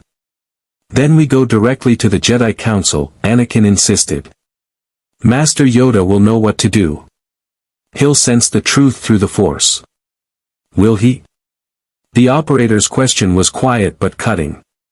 The Force didn't warn you about the clone army's sudden appearance. Didn't warn you about this war's beginning. Didn't warn you that your most trusted political ally might be orchestrating genocide. At what point do you acknowledge that someone is interfering with your Force perception? Blinding you systematically? The two Jedi exchanged loaded glances, some silent communication passing between them. Finally, Kenobi spoke carefully, there have been concerns. Discussions within the Council about shadows in the Force. Difficulty perceiving future events with clarity. Master Yoda has suggested that the dark side clouds everything, but we assumed he meant Dooku or Separatist Force users. Not someone in the Chancellor's office, Anakin finished, voice hollow. Not someone we've trusted for years. Someone I've trusted. Palpatine has been a mentor to me, guided my development, offered advice when the Council's rigid thinking frustrated me. If he's been manipulating me this whole time. The personal betrayal in Anakin's voice was painful to hear. The operator recognized that particular flavor of anguish, the moment when someone you trusted reveals themselves as threat, when your own judgment is proven catastrophically flawed. The Tenno had experienced it during the Orokin Empire's betrayals, when the beings they'd served turned against them. What's done is done, the operator said with hard-earned pragmatism. Focus on what happens next. You have partial intelligence about a massive conspiracy. Insufficient evidence for legal action but enough to inform defensive strategy. That gives you options. What options? Cody asked, his clone brothers gathering closer to hear the answer. We can't attack the Chancellor without proof. Can't remove our inhibitor chips without time we don't have. Can't trust our own chain of command because it might be compromised at the highest levels. We're paralyzed. You're not paralyzed. You're positioned. The operator began outlining a strategy that felt disturbingly familiar from similar situations in the Origin system. First priority, implement jamming technology aboard as many Republic vessels as possible. Start with the Resolute, expand to other Jedi-commanded ships. Frame it as new Separatist threat countermeasure, technically accurate, doesn't require explaining Order 66. That protects clone forces in the field, Kenobi acknowledged. What about the political situation? Investigate Palpatine quietly. Financial records, communication logs, meeting schedules, look for patterns that connect him to Separatist leadership or indicate hidden agendas. Build evidence case carefully, document everything, prepare for political battle that will make military conflict look simple. And if we find proof that the Chancellor is this Darth Sidious? Anakin's mechanical hand clenched. If we confirm that the Republic's leader is a Sith Lord orchestrating genocide? Then you arrest him, present evidence to the Senate, and hope democracy functions well enough to hold its highest official accountable. The operator's voice carried skeptical doubt that hope alone would suffice. Or more likely, you'll face civil war between forces loyal to Palpatine and those loyal to the Jedi. This galaxy's conflicts are going to get significantly worse before they improve. Admiral Yularen cleared his throat. There's another consideration. This information, about Order 66, about potential Chancellor involvement, it's incredibly dangerous. If it leaks prematurely, if Palpatine realizes we know about the inhibitor chips, he might activate the protocol immediately. Execute Order 66 before we've implemented protective measures. That would be catastrophic. Agreed, Kenobi said grimly. This intelligence stays within this room. Absolute operational security. We move forward with jamming field implementation and quiet investigation, but we tell no one else until we have actionable evidence and defensive measures in place. Begging your pardon, General, Wrench interjected, but the clones deserve to know. We're the ones with bombs in our heads. We're the ones who might become murderers against our will. Don't we have a right to that information? The ethical dilemma crystallized painfully. Operational security versus informed consent. Protecting the many versus respecting the individual. The operator had faced similar calculations countless times, how much information to share with affected populations when that information might cause panic or compromise mission success. Tell the clone commanders, the operator suggested. Those with sufficient rank and clearance to implement security measures without explaining why. Frame it as classified threat intelligence requiring specialized countermeasures. That gives clone leadership awareness and agency while limiting information spread that could trigger premature crisis. Cody considered this, then nodded slowly. It's not perfect. But it's better than either keeping all clones ignorant or telling everyone immediately. Commanders can implement protective protocols while maintaining operational security. Then we have an approach, Kenobi said, his Jedi authority reasserting itself. Commander Cody, work with our engineering staff to develop inhibitor chip jamming technology. Admiral Yularen, coordinate quiet implementation across Jedi-commanded vessels, explain it as defense against new Separatist electronic warfare capabilities. Anakin, you and I will contact the Council, provide heavily redacted intelligence about potential security threats without revealing the full scope. And me? The operator asked. You've done more than we had any right to ask. Kenobi's expression carried genuine gratitude mixed with exhaustion. If you choose to leave, to seek your own path home or simply distance yourself from our increasingly complicated war, we'd understand. You've warned us. Given us intelligence that might save the Jedi Order. That's already significant contribution. The operator considered the offer. Logically, departure made sense. This wasn't their war, their galaxy, their problem. The Tenno specialized in surgical strikes and extraction, not prolonged political conflicts with galaxy-spanning implications. The smart tactical choice was to commandeer Republic resources for dimensional research, find a way back to the origin system, and leave this universe to resolve its own disasters. But the clone troopers were watching. Beings bred for war, carrying neural control devices, facing potential betrayal by the very Republic they served. The operator saw their own history reflected in those identical faces, children made into weapons, denied autonomy, forced to serve purposes beyond their understanding or control. Walking away would be tactically sound. But the operator had already abandoned pure tactical thinking the moment they'd saved Gold Squadron pilots during that first space battle. Had already chosen to care despite the Lotus's training against attachment. I'll stay, the operator said quietly. Temporarily. Until this immediate crisis resolves or I find pathway home. But I maintain independence. I help where my conscience permits, refuse orders that violate my principles, and reserve the right to leave if circumstances change. That's all we can ask, Kenobi replied. Welcome to the Jedi Order's conspiracy against itself. It's going to be a complicated few months. Months? Anakin laughed, the sound hollow and strained. Master, if the Chancellor is actually a Sith Lord manipulating the entire galaxy, we're looking at complications that will last years. Or end catastrophically in weeks. I'm not sure which prospect is worse. We survive one day at a time, the operator said with grim experience. Complete immediate objectives, adapt to changing circumstances, trust that competence and preparation improve survival odds. It's not heroic or inspiring, but it's kept me alive through impossible situations. Then we'll follow the Tenno's pragmatic approach, Kenobi decided. One day at a time. One problem at a time. And hope that when this is over, there's still a Republic worth saving. The meeting concluded, command staff dispersing to their various crisis response roles. Clone officers moved with renewed purpose, no longer simply following orders, but making conscious choices about how to protect themselves and their brothers.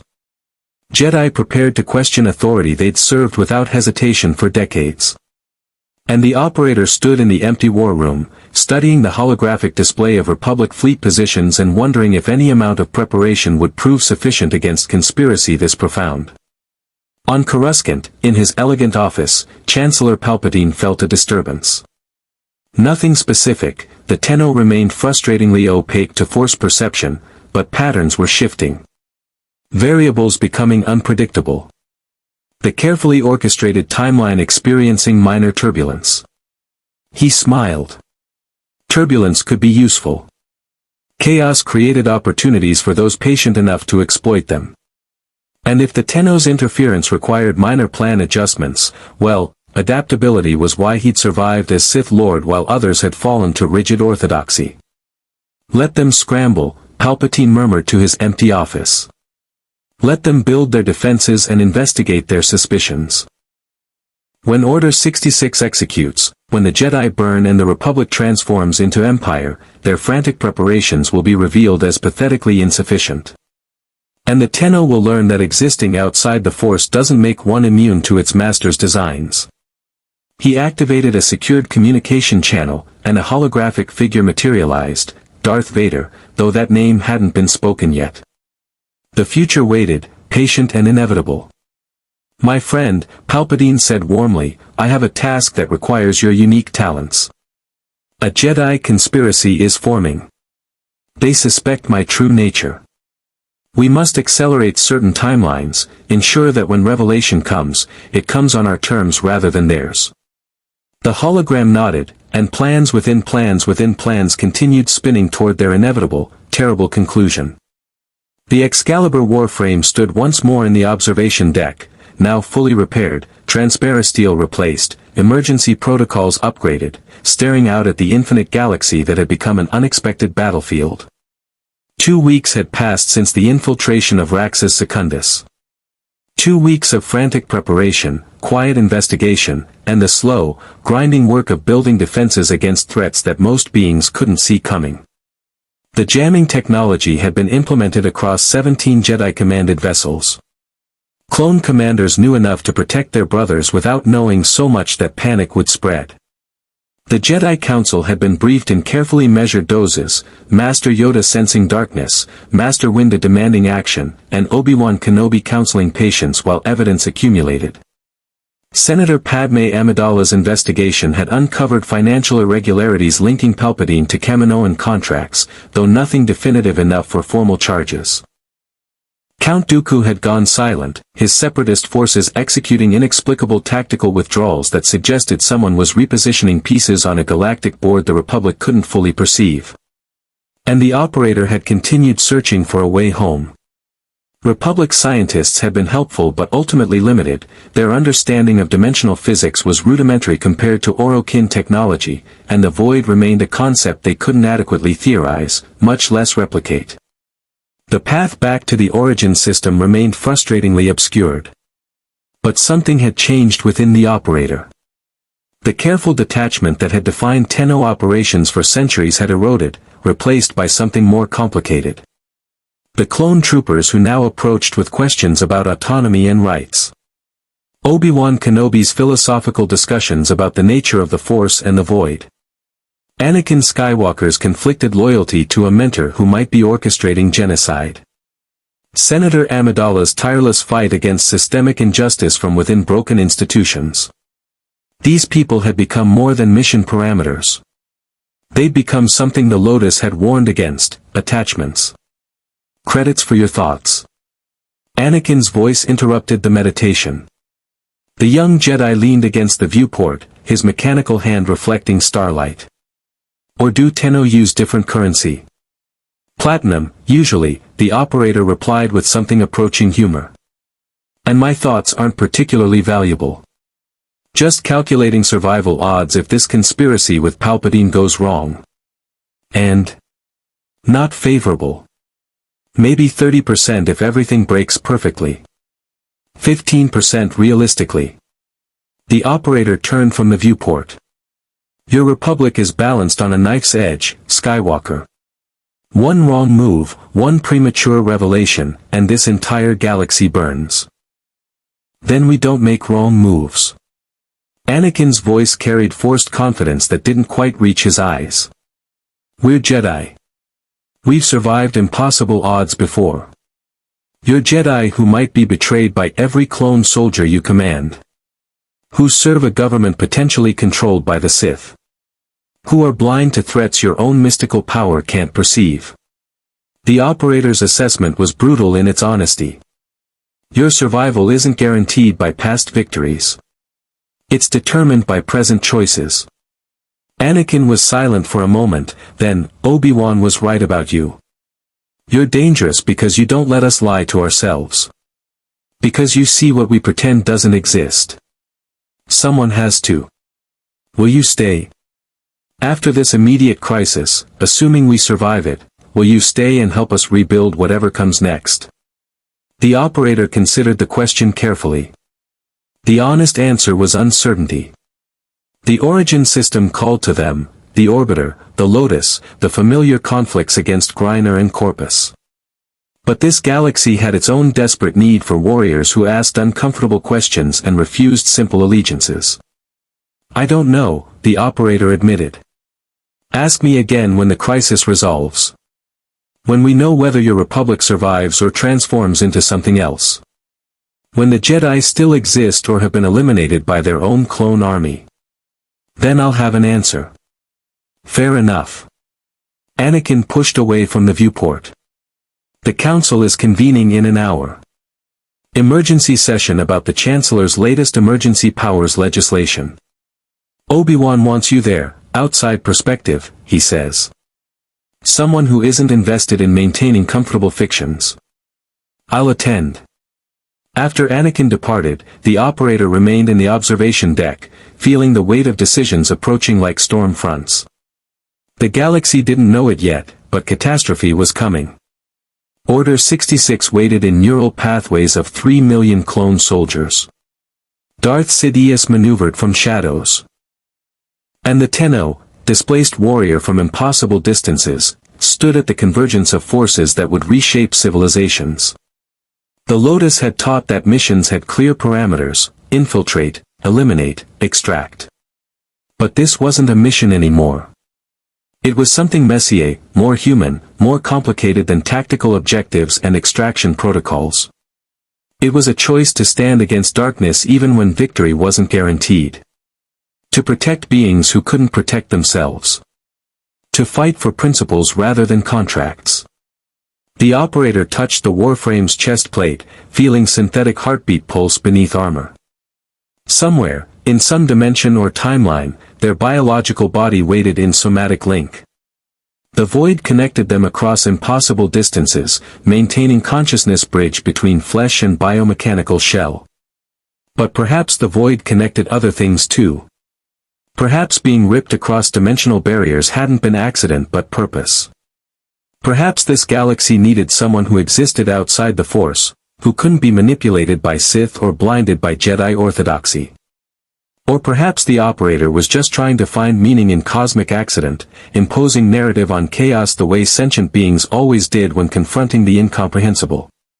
Either way, the choice remained the same: stay and fight, or leave and survive. The Excalibur Warframe turned from the viewport and walked toward the council chamber, carrying knowledge that might save the Jedi Order or might accelerate its destruction. Behind them, stars continued their eternal rotation, indifferent to the small dramas of beings who imagined their conflicts mattered to the universe. But to the beings involved, those conflicts mattered absolutely. And that was enough. The Clone Wars had entered a new phase, one where every player moved with incomplete information, where trust was currency and betrayal was investment, where the difference between victory and catastrophe might come down to a single warrior asking questions no one else dared voice. The Tenno had survived impossible odds before. They would survive these too. Or die trying, which was its own form of victory. One day at a time.